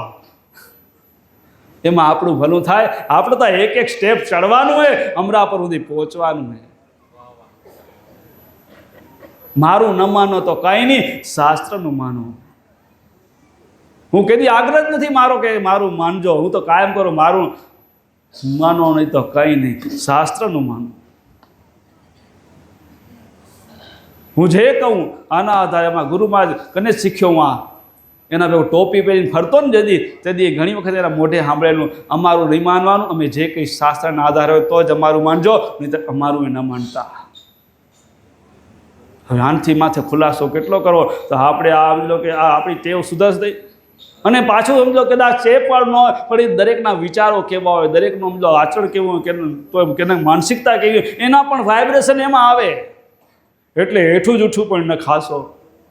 અને આગળ કહેરા સદગુરુ મહારાજ શિક્ષાપત્રીમાં કે ઘડીના વસ્ત્રો પહેરવા નહીં અને નીચની સંગત ન કરવી સહી. ઘડીના વસ્ત્રો એટલે આમાં જેમ આપણે સવારના બાપાએ સમજાયું નિંદ્રાની વાત, કે નિંદ્રા 2 પ્રકારની બતાવી. એક શરીરની નિંદ્રા અને બીજી મોહ નિંદ્રા. એમાં ઘડીના વસ્ત્રમાં પણ 2 પ્રકારે. ઘડી એટલે પહેલાંના જમાનામાં બીજા લગભગ તો વધારે સફેદ કપડાં પહેરાતા ને સારા લાગે, ઘડી વપરાતી. ઘડી છે ને એ વનસ્પતિ, જેમ આપણે હળદર છે ને પીસો એટલે પીળો કલર થઈ જાય ને, એ ઘડી કલર પણ એવી વનસ્પતિ આવતી. એ ઘડીની વનસ્પતિનો જો ઉપયોગ આ કપડામાં, એ ઘડીની વનસ્પતિમાંથી ઔષધિ બનતી. એ ઔષધિમાં ઉપયોગ થતો એ વનસ્પતિનો. અને આમ તમે કપડાં રંગવાનું, રૂપાળું લગાડવાનું વાપરી નાખો તો જેને જરૂરિયાતમંદને એ ઔષધિ પહોંચે નહીં. એટલે એની મનાઈ હતી. અને હમણાં બીજી રીતે જુઓ તો ઘડીના એટલે ગળેલા વસ્ત્ર પહેરવા નહીં, જેમાં આપણા અંગ પ્રદર્શન થતું હોય એવા કપડાં પહેરવા નહીં. બરાબર ને બાપા? બરાબર ને? લુગડા દેખાય પણ આ હાથ ને પગ ને હડકન એવા પહેરીને ફરે લુગડા, તો એ સમજી લો કે કેના મન ચંચળ કરે, કેના બગાડે. એટલે એમ લો કે આપણું અંગ ન દેખાય એવા ઉત્તમ કપડાં પહેરવા. પછી નીચની સંગત કરવી નહીં. નીચની સંગત કરો કે સંગત એવો રંગ, એટલે નબળાની સંગત તો કેદી કરજો જ નહીં. જો નબળાની સંગત કરશો તો પછી એમ લો કે નબળું જ થશે આપણું. અને નબળાનું એટલે નીચની સંગત કરવી નહીં. એટલે મીરાબાઈએ કીધું હે, વારું મારા વીરા સંગ ન કરવો, નીચનો નીચપણનું નિશ્ચય નરકમાં લઈ જાય. ખબર બધી હે તમને, કંઈ વાંધો નથી. તો નરકમાં લઈ જાય તો નીચનો, હવે નીચ કેને કહેવાય બધી તમને ખબર હે. એટલે હવે જાજુ કહેવાય, પહેલા સત્રમાં મેં બધું કહી દીધું હતું. આ તો નબળાનો સંગ કરવો નહીં. જેવો સંગ કરશો એવો રંગ લાગશે, અને રંગ લાગશે એવું પછી આચરણ થઈ જશે. જેવું આચરણ થશે એવી જ પછી ગતિ થવાની. માટે નીચનો પણ સંગ ન કરવો. અને આગળ કહેરા કે અપવાસ વ્રતની આસ ન ધરવી અને પ્રાણી પથ્થરની પૂજા ન કરવી. આવેલું. તો અપવાસ વર્ષની આજ ના કરી, અપવાસ કરો, વ્રત કરો, એની આશા ન રાખવી કે હું આ અપવાસ કર્યો, વ્રત કર્યો હોય તો મારું આ કામ થઈ જાય. એની આશા આસક્તિ વગર. વ્રત બતાવેલા જુગો જુગમાં વ્રત કરતા આવ્યા માણસો. અત્યારે કળજુગની અંદર વ્રત કરે એમ નહીં, આગળના યુગમાં પણ વ્રતો કરતા હતા માણસો. અને વ્રત અનેક આ જગતમાં થાય રહ્યા, પણ મુખ્ય વ્રત છે ને કળજુગનું એક જ. એમ દરેક યુગની અંદર મુખ્ય વ્રત એક એક હતા, બાકી નાના મોટા વ્રત બીજા ઘણા થતા હોય. તો પહેલા કરતા યુગની અંદર, અત્યારે આપણે એમ લો કે આ કળજુગની અંદર બીજનું વ્રતનું એમ લો કે શુદ્ધ બીજનું મહત્વ મોટામાં મોટું હે. ભગવાન નિષ્કલંકીને કહેવામાં આવે ને 12 બીજના ધણી. તો સમજી લો કે બીજના વ્રતનો બહુ મહત્વ હોય. એમ ચારેય યુગની અંદર અલગ અલગ વ્રત હતા. તો પહેલા કરતા યુગની અંદર રવિવારી એકાદશીનું વ્રત હતું. એ સમજી લો કે દિવસથી સ્થાપના ચાલુ થયા વ્રત બધા, કે જે યુગની શરૂઆત થઈ એ દિવસનો પહેલો દિવસ એ યુગનું મુખ્ય વ્રત. તો પહેલા કરતા યુગનો આમ કે શરૂઆત ક્યારે થઈ? તો રવિવારી એકાદશીના દિવસે પેલો કરતા યુગ ચાલુ થયો. તો એ યુગની અંદર રવિવાર એકાદશીનું વ્રતનું મહત્વ હતું. બીજા ત્રેતા યુગની અંદર મંગળવારી 14, મંગળવારને 14ના દિવસે બીજો ત્રેતા યુગ ચાલુ થયો. તો ત્યારે મંગળવારી 14ના વ્રતનું મહત્વ હતું. ત્રીજા દ્વાપર યુગની અંદર સોમવતી અમાસનું હતું. સોમવારને અમાસના દિવસે એ દ્વાપર યુગ ચાલુ થયો. તે દિવસે સમજી લો કે એ વ્રતનું મહત્વ વિશેષ હતું. અત્યારે કળયુગની અંદર શુક્રવાર અને ચંદ્ર દર્શનને વૈશાખ મહિનો તે દિવસે હતો એમ કહેવામાં આવેલું. તે દિવસે સમજો શુક્રવારને બીજના દિવસે આપણે ચંદ્ર દર્શનનો કળયુગની શરૂઆતથી, એટલે આજે અત્યારે કળયુગની અંદર એનું ચંદ્ર દર્શનનું મહત્વ વિશેષ છે. અને આ જો વ્રત કરવામાં આવે તો આપણા ઉપર ઘણો લાભ થાય અને કળયુગનો પ્રભાવ ઓછો પડે. અને જે આગલા યુગમાં જે વ્રતનું મહત્વ હતું એટલું જ મહત્વ હમણાં કળયુગની અંદર પણ છે. એટલો જ પાવર છે, પણ સમજી લો કે ઈમાનદારીથી કરવું પડે. તો આપણે બધા કરતા હશો, કરો ને બધા વ્રત. હવે કેટલું ઈમાનદારી કરવા એમાં મીટર નાખી પછી ખબર પડે. હા, તો હવે જુઓ, તો પહેલા કરતા યુગની અંદર અમરીશ રાજા થઈ ગયા. પહેલા યુગની અંદર અમરીશ રાજા થઈ ગયા. અને અમરીશ રાજા ભક્તિમય એનું જીવન, ભગવાનની ભક્તિ કરવી. અને રાજની અંદર હવે ભક્તિ કરતા ફૂલ ચડાવવાનું બગીચો બનાવે. રાજા હોય તો બધું એનું એકદમ વ્યવસ્થિત ને મોટા પાયે કામ હોય. એટલે અમરીશ રાજા એક બગીચો બનાવ્યો, એક માળી રાખ્યો, એકદમ બરાબર જાણકાર માળી, જે ફૂલ છોડનો એકદમ બરાબર જાણકાર માળી રાખીને કલમું કરાવીને આમ જેને કહેવાય તરતના ફૂલ ક્યાંય ન જોયા હોય ને એવા ફૂલ અમરીશ રાજા એના માટે બગીચો તૈયાર કરાયો. હવે બગીચો તૈયાર થયો અને પછી ઉછેર કરવામાં આવ્યો એ બગીચાનો. અને એ બગીચાની અંદર જ્યારે ફૂલ થવાનો સમય આવ્યો, પણ રાજ દરબારમાં એકે ફૂલ ન જાય. હવે રાજ દરબારની અંદર ફૂલ ન જાય એટલે અમરીશ રાજા વિચાર કર્યો, કેમ કે ફૂલ અહીંયા કરીને પૂજા પાઠ માટે કોઈ આવતા નથી ને આવડો બગીચો કર્યો હોય, એટલો બધો ખર્ચો કર્યો હોય, કેમ થયું?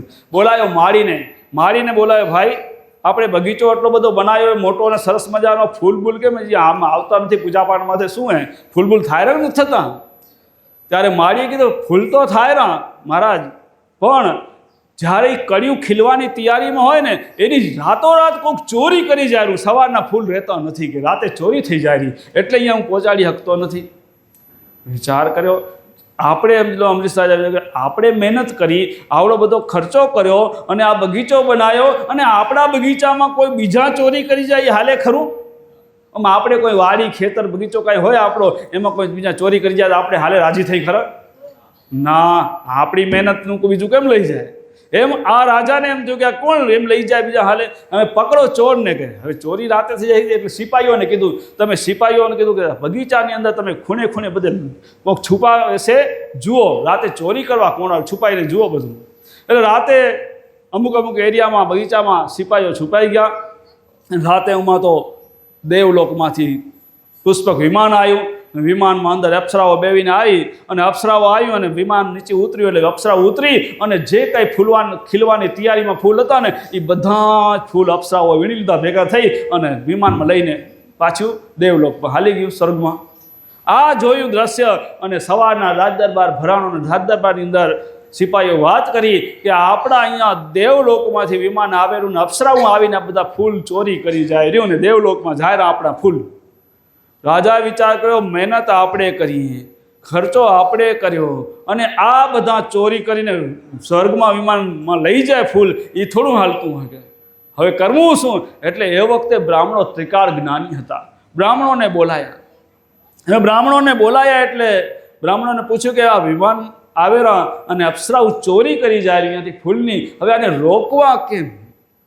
હવે આને રોકવા કેમ? એટલે પેલા એના ટીપણા ચોપડા ખણીને બ્રાહ્મણોએ જોયું કે આને જો રોકવા હોય તો તમારે એને પટ રીંગણીનો ધુમાડો કરો, અને પટ રીંગણીનો ધુમાડો જો વિમાનને અડે તો એને આભડછટ લાગે ને એ વિમાન ઉડતું બંધ થઈ જાય.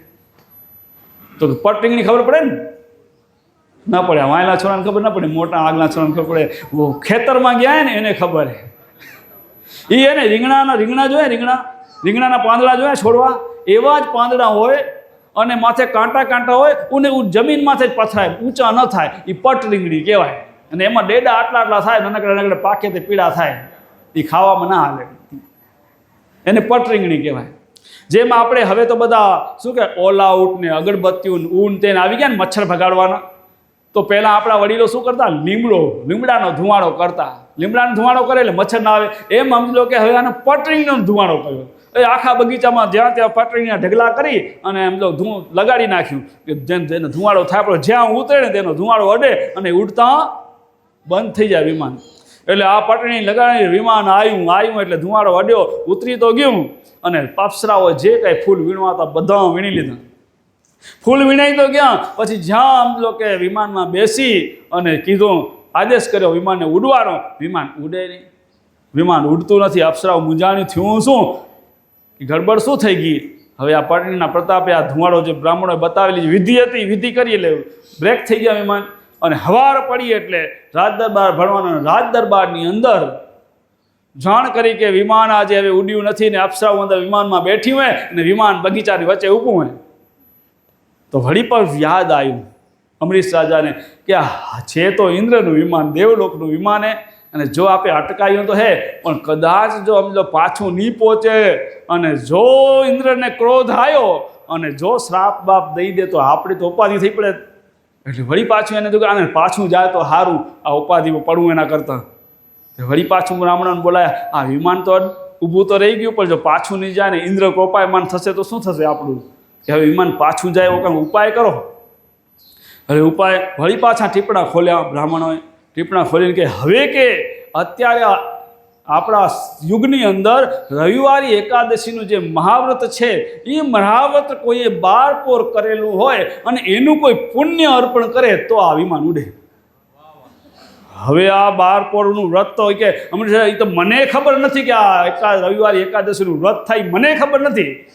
તો કે હવે ખબર નથી તો શું ને, એ કદાચ ભૂલે ચૂકે આગલે દી જ રવિવારી એકાદશી હતી. ભાજીઓ હોતે આવી ગઈ, આગલે દી જ રવિવારી એકાદશી હતી. આગલે દિવસે કે ગઈકાલે જ એમ તો રવિવારી એકાદશી કોઈએ એમ તો કર્યું હોય પણ ખબર જ નથી. મને તો બીજા કેને ખબર હશે, પ્રજાને કર્યું ના હોય તો શું કરું? કદાચ ભૂલે ચૂકે 12 પોર સુધી કોઈએ રવિવારી એકાદશીના ન જમ્યું હોય ને એનું પણ પુણ્ય હશે ને તોય આપણું કામ થશે. કે તો કે ભલે. હવે રાજા તો તેડાયા સેવકોને અને ભેગા મેં જાઓ કે નગર આખામાં ફરી વળો, ઘરોઘર પૂછા કરો કે આ ગઈકાલે રવિવારી એકાદશી હતી ને 12 પોર કોઈ જમ્યું ના એવું નગરમાં ખરું? સિપાહીઓ તો ઘરોઘર ભાગ્યા, દોડ્યા, ઘરોઘર પૂછા કરે કે તમારે ત્યાં કોઈ 12 પોર જમ્યું ના એવું કરું, કોઈ વ્રત કર્યું હોય? વ્રતની તો અમને ખબર નથી. બધા કે એ તો અમને ખબર નથી, અમે નથી કર્યું. પણ એક કુંભારના ઘરે ગયા સિપાહીઓ. ત્યાં કુંભારને ત્યાં કે વ્રતની અમને ખબર નથી, પણ એની વહુ હતી ને કે હું 12 પોર જમી નથી. કે હા જમ્યા નથી તો ભલે, કે તો અમારા રાજાને છે ને જે રવિવારી એકાદશીના દિવસે જમ્યું ન હોય ને એનું પુણ્ય જોઈએ. કે એ દિવસે જમ્યું ન હોય એનું પુણ્ય. રવિવારી એકાદશી અત્યારે યુગનું મહાવ્રત કે તો એ બરોબર જમીને પણ તમે જમ્યા કાં નથી? વ્રતની તમને ખબર નથી. એ કે અમારે હાવ વહુનો કજિયો થયો હતો ને રિયાઈ નથી ખાધું. કે વાહ, સમજ્યા? હાવ વહુનો કજિયો હતો ને રિયાઈ નથી ખાધું. તો પેલા બ્રાહ્મણ એ કે તોય હાલશે, કે વ્રતમાં ખાધું તો નથી રવિવારે, હાવના કજિયામાં રિયાઈ નહોતું ખાધું. બ્રાહ્મણો કે તોય હાલશે, લઈ આવો એને તેડી આવો. અને કીધું કે રિયાઈ નથી ખાધું કે એનું પુણ્ય શું હોય? પેલી બાઈએ વિચાર કર્યો કુંભારની વહુએ કે જે મેં રિયાઈ નથી ખાધું એનું કાંઈ પુણ્ય હોય.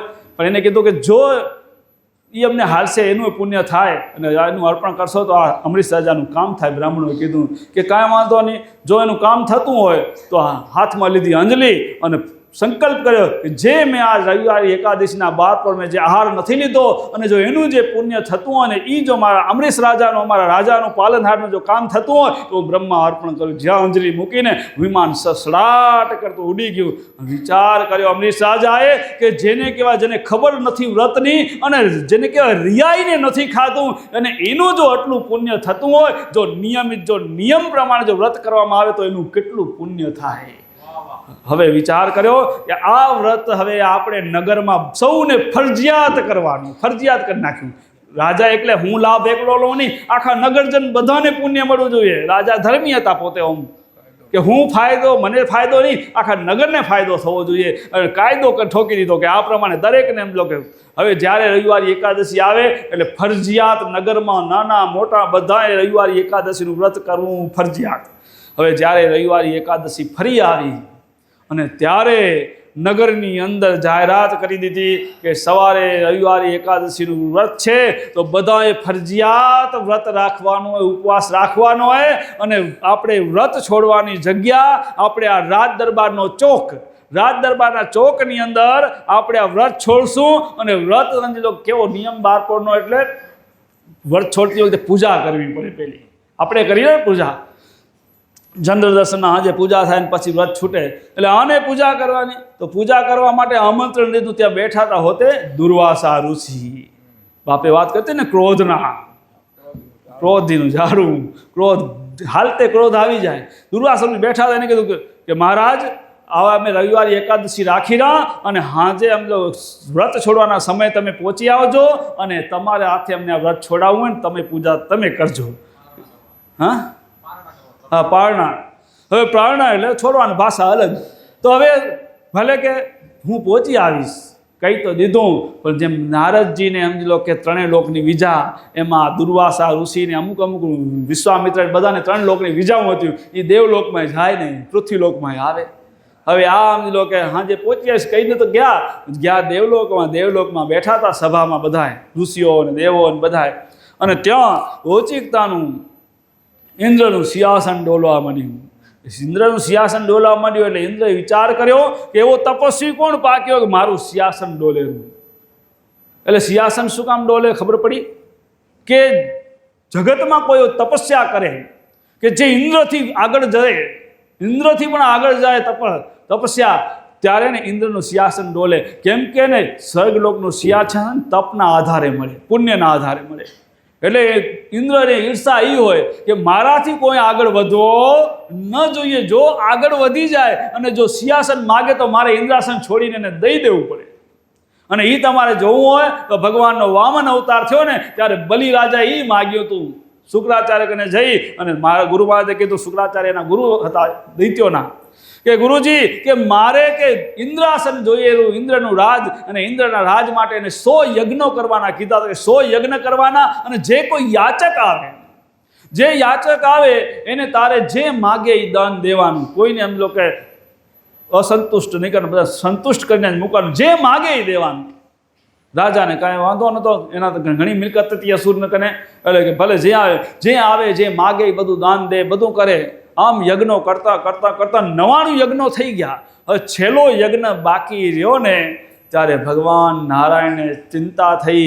જો આ યજ્ઞ પરિપૂર્ણ પાર ઉકળી ગયા તો સમજી લો કે ઇન્દ્રાસન એના હાથમાં જશે. ઇન્દ્રને સમજી લો કે દેવલોક છોડવો પડશે. અને જો બલિ રાજાનો સ્વભાવ અસુરી સ્વભાવે એટલે બધાને હેરાન કરશે, દુઃખી કરશે. એટલે હવે એના હાથમાં જોવું ન જોઈએ. અને ઇન્દ્રએ પણ પ્રાર્થના કરી, પ્રભુ કે હવે આનું કાંઈ ઉપાય કરો, નહીંતર અમારે સમજી લો રખડતું થવું પડશે પાછું. ભગવાન કે ચિંતા ન કરો, હું થયો. અને ભગવાને એટલા માટે વામન અવતાર લીધો અને વામન અવતાર લઈને ભિક્ષા લેવા માટે આવ્યા. અને ભગવાનની તો કળા અપરંપાર, વિષ્ણુ નારાયણ તો ધારે કરે. વામન રૂપ લઈને બલિ રાજાના દરબારમાં હાજર થયા. ભિક્ષામ દઈ કે બોલો કે ભટ્ટુ બ્રહ્મદેવ શું જોઈએ? નાના બાળકના હજી જમલો નાનકડા, બહુ મોટા નહોતા. એ ઉંમરમાં આવી અને એમ લો કે મારે બીજું કાંઈ નથી જોઈતું, હું તો સમજી લો કે ખાલી તપસ્યા માટે મારે જગ્યા જોઈએ, તપસ્યા માટે તો કેટલી જગ્યા જોઈએ કે મને 3 ડગલા જગ્યા જોઈએ, વધુ નહીં. હવે બેવા મને કેટલી જોઈએ, તપસ્યામાં જગ્યા કેટલી ખપે, 3 ડગલા જગ્યા જોઈએ. બધાય સભામાં બેઠા ને હસવા માંડ્યા. આ કાંઈ માગવાની રીતે માગવું હોય તો કંઈક અચારે માગી લે, કંઈ એમ લો કે 2-4 એકર 50 એકર ખાન જમીન માગી લે તો ઠીક થાય. એ કે મને તો શું, હું તો સંતોષી જીવ હોઉં કે મારે તો બસ મારે જરૂરી એટલું જ માગવાનું, વધુ માગવાનું, મારે તપસ્યામાં જગ્યા કેટલી જોઈએ એટલી જગ્યા આપો એટલે બસ. બધા હસવા માંડ્યા. કાંઈ બીજું માગી લે. રાજા કે હાથી ઘોડા રાજ કાંઈ બીજું માગ, જે માગી દો. નહીં, મારે તો 3 ડગલા જમીન જોઈએ, વધુ ન જોઈએ, 3 ડગલા જ માપવાની હોય. તો બસ કે ભલે કે પણ શુક્રાચાર્ય સમજી ગયા કે આ કોઈ સમજી લો કે સામાન્ય બ્રાહ્મણ નથી, આ તો છે. અને એ ધ્યાનમાં વિચારી જોયું તો કે આ તો સમજી લો કે 3 લોકનો નાથ પોતે વિષ્ણુ આવ્યો હોય ભિખારી થઈને. એટલે એને ના કીધી કે આને દેતા નહીં કે ભિક્ષા. બલિરાજાને ચેતવ્યા, બલિરાજાને ચેતવ્યા, તમારે આને ભિક્ષા નથી દેવાની. કે ગુરુજી કાં નથી દેવાની? કે આ હે ને વિષ્ણુ પોતે હે, વિષ્ણુ આવીને તને છેતરવા આવ્યા. જો એને ભિક્ષા દીધી ને તો સમજી લો કે તારું ઇન્દ્ર તો ઇન્દ્રાસન શું, આ રાજે એ હાલ્યું જશે, કાંઈ તારા કને રહેશે નહીં. તો કે અભિમાનમાં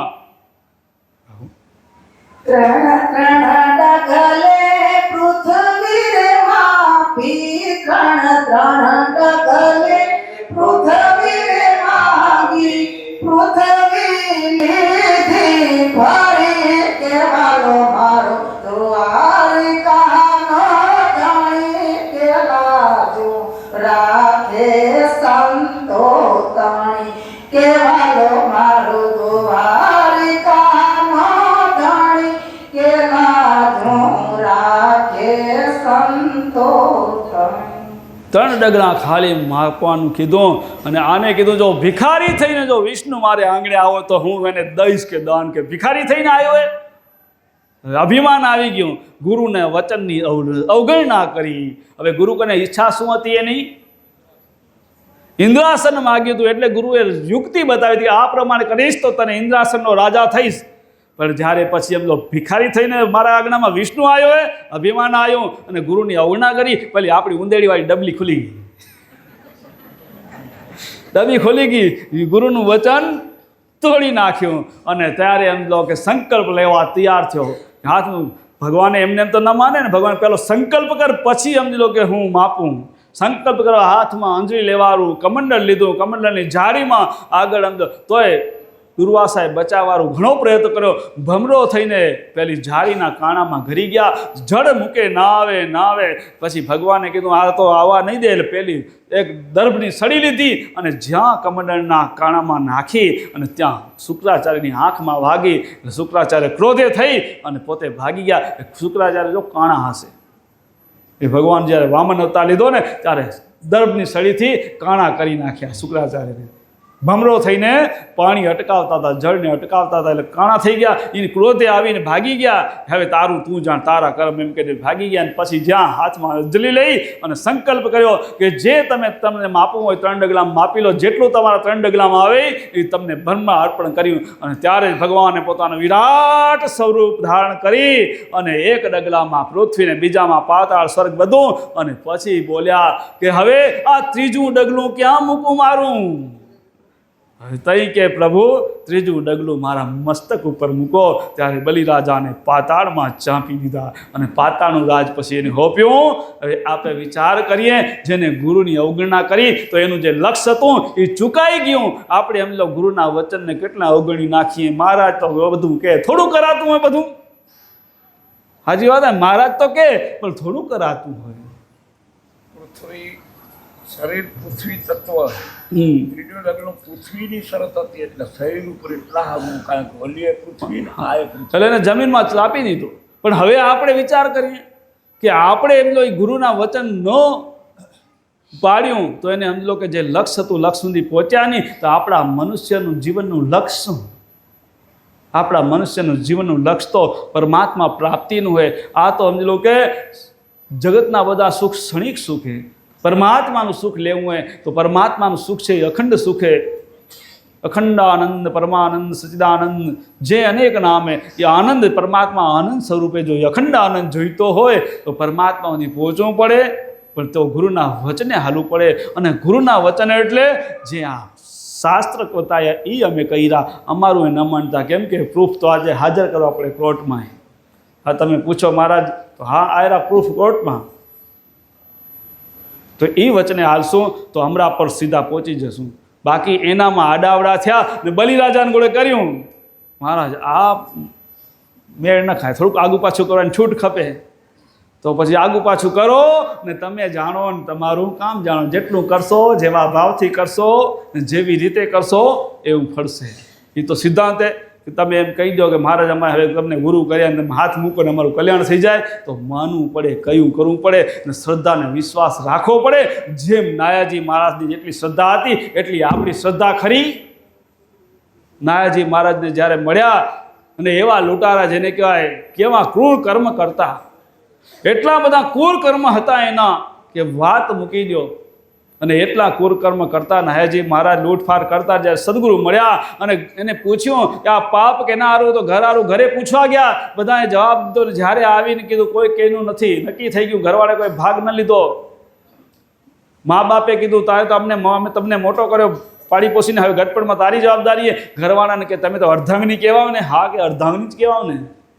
તો કે જે કાંઈ એ બધું મારું એમાં તમારો અડધો ભાગ ખરો. હા, કે તમારો જે એમાં અડધો ભાગ જ થાય ને, મારો થાય ને, તમારો બધાનો અડધો ભાગ અપાય.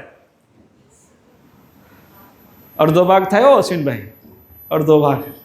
પણ પાછી નાયાજી મહારાજે કીધું કે હું જ્યાં તમારું લઈ આવું એમાં બધું તમારો એમાં વાપરો મોજ કરો, તો હું જે ખોટું સાચું કરું, પાપ કરું, કર્મ એમાં અડધો ભાગ થાય ને.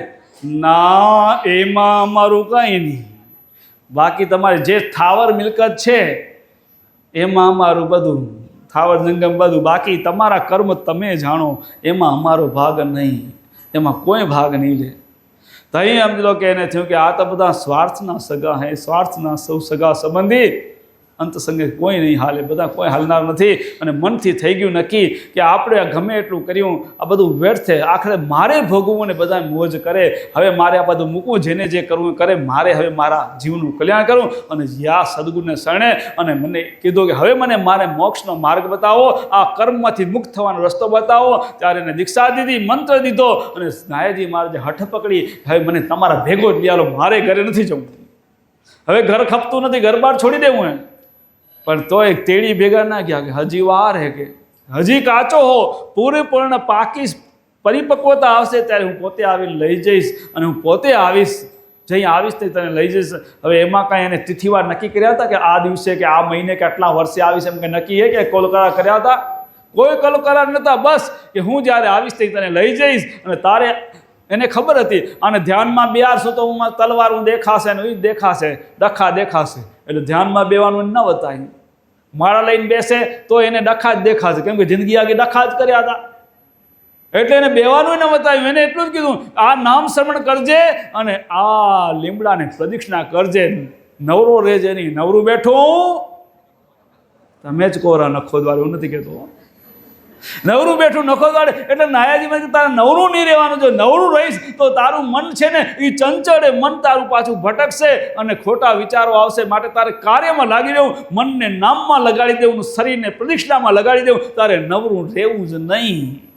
અને આ શરીરથી હાથમાં માળા અને ભગવાનની પ્રદક્ષિણા કરતા, નામ લેતા લેતા, લીમડાની પ્રદક્ષિણા કરતા કરતા 12 વર્ષ વીતી ગયા. અહીંયા ભેટ ફેરવી ખાડો થઈ ગયો, તોય સમજી લો કે એને શ્રદ્ધા તૂટી નહીં. આપને કોઈ એમ કહી જાય કે તમે આટલું કરજો અને તમારું કલ્યાણ થશે, કેટલા દી સુધી અડગ રહે?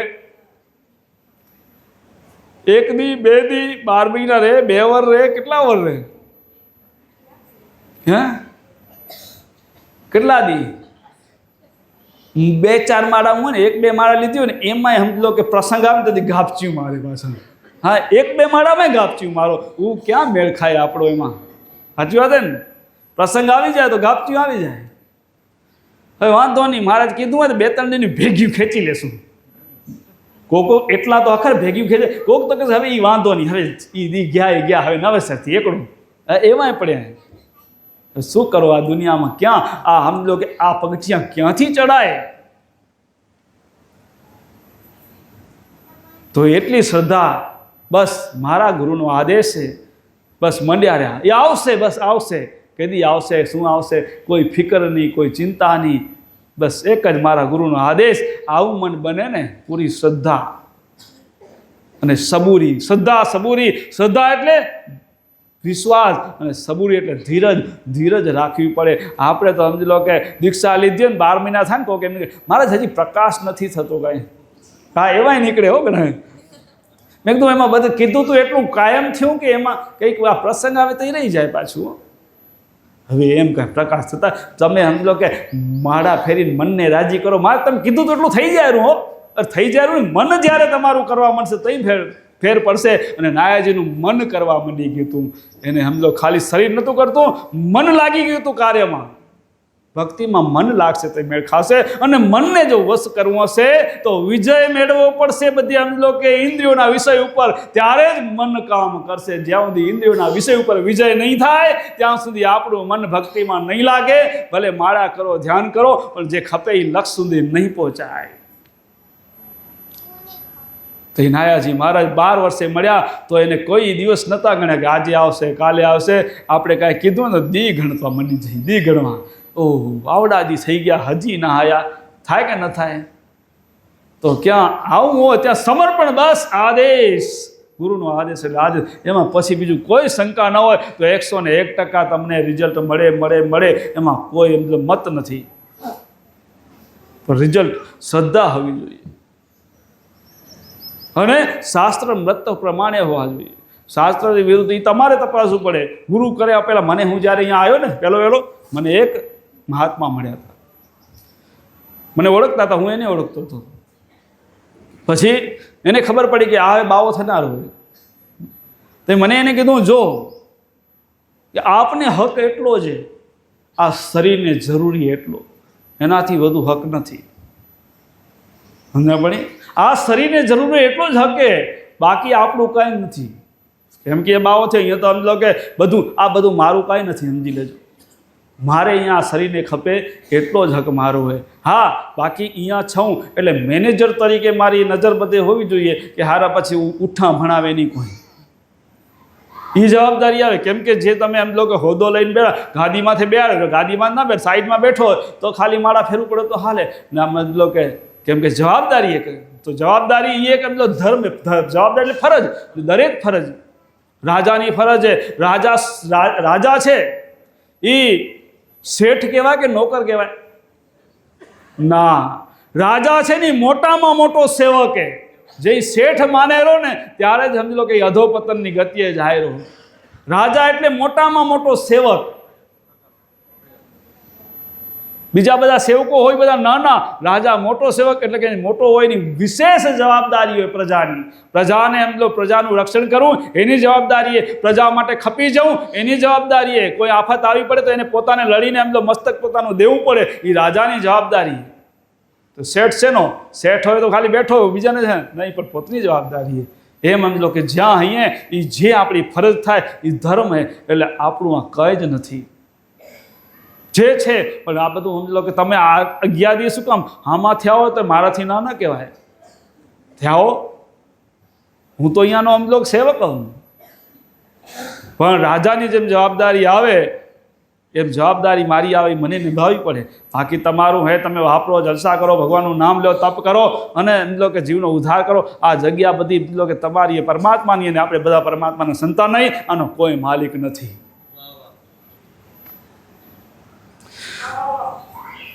તો આ વ્રતની વાત હતી આપણી, અને આપણે વ્રતમાં આગળ હાલાગે ગચ્છ. તો વ્રતની અંદર જ્યારે આ જોયું અને આપા સિંહાસન ડોલવા માંડ્યું, ઇન્દ્રાસન, તો ઇન્દ્રએ વાત કરી કે આ હવે તપસ્વી એવો કોણ બાકી હોય કે આ પૃથ્વી લોક ઉપર કે મારું સિંહાસન ડોલવા માંડ્યું હોય. કે ત્યાં દુર્વાસા ઋષિ બેઠા હતા. એ બોલ્યા કોઈ તપસ્વી નથી બાક્યો, પણ આ તો છે ને અમરીશ રાજાના આખા નગરમાં અમરીશ રાજાએ આ વખતે ફરજિયાત બધાને એકાદશી વ્રત કરાવ્યું. એ વ્રતના પુણ્યના પ્રતાપે તમારું સિંહાસન ડોલેલું. કે એટલે એની તો ટેવ કે કેમ મતલબ તપસ્યા ભંગ કરાવ્યું, કેમ વ્રત ભંગ કરાવવા, એનો સ્વભાવ. એટલે એને કીધું કે હવે આનું પુણ્ય ક્ષીણ કેમ થાય? એને કીધું આનું પુણ્ય ક્ષીણ કેમ થાય? તો એ દુર્વાસા એનું પુણ્ય જો ઓછું કરવું હોય, ક્ષીણ કરવું હોય તો ટાઈમસર વ્રત ન છૂટે તો એનું વ્રત ક્ષીણ થઈ જાય, ખપે એટલું પુણ્ય ન મળે, પુણ્ય ઓછું થઈ જાય. તો કે પણ એ તો કેમ થાય? એ કે પૂજા કરવા, વ્રત છોડાવવા માટે મને જ જવાનું હોય. હું જો ટાઈમમાંથી ન જાઉં તો અમૃત થઈ જશે કે તો તમારે હવે ટાઈમમાંથી જવાનું નથી, કે વ્રતનું ટાઈમ પૂરું થઈ જાય પછી તમે જજો. દુર્વાસા ઋષિ કે ભલે, કે મોડો જઈશ, બીજું શું. અને આ બાજુ સમય આખો દિવસે ભૂખે મરેલા, જેને કહેવાય 12 પોર. 12 પોર એટલે કેટલા કલાક થાય? 1 પોર 4 કલાકનો એટલે 36 કલાક થાય, બરાબર ને? તો એટલે અને આપણે જો વ્રત રાખવું તો 12 પોર વ્રત કેને કહેવાય? ગુરુવારના સવારના આકાશમાં તારા દેખાતા હોય ત્યાં સુધી જમવાની છૂટ, પછી એમ લો કે તારા ન દેખાય પછી જમાય નહીં, પછી આખો દિવસ વ્રત, અને સાંજે જે પૂજાનો પ્રસાદ મળે. ટાઈમ થઈ ગયો તો 5 મિનિટ વહેલા આવી ગયા આજે, ખબર નહીં. તો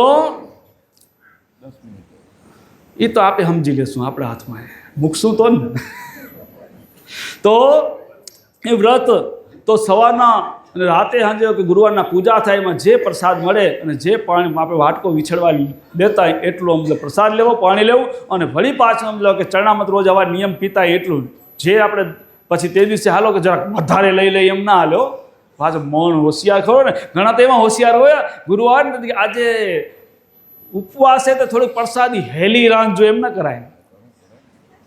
હા, કળજુગમાં માણ હોશિયાર બોલે, એ 5 કિલાની કરતા હોય તો અમને 8 કિલાની કરજો આજે.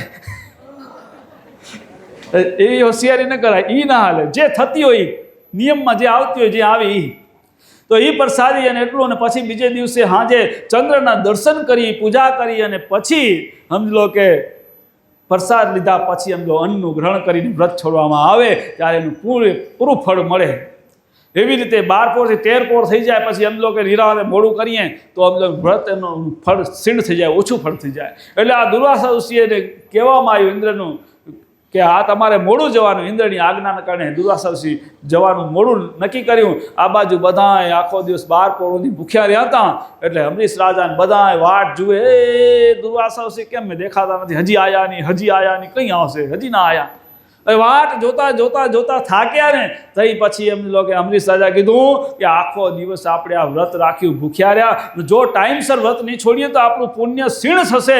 માટે હવે એમ લો કે આ દુર્વાસા ઋષિ આવતા નથી, દેખાતા નથી, માટે કોઈ બીજા મુખી તૈયાર થાવ. એટલે ગામ ત્યાં હશે બીજા જે પૂજા કરે એવા, એને તૈયાર કર્યા અને પૂજા કરીને એમ લો કે પ્રસાદ બરસાદ બધું થઈ ગયું, પૂજા થઈ ગઈ. અને પ્રસાદ જમાતો હતો ને, પૂજા પતી ગઈ, પ્રસાદ જમવાનું ચાલુ હતું. દુર્વાસા ઋષિ આયા પરાથી, અને આયા સ્વભાવ તો ખરો એનો.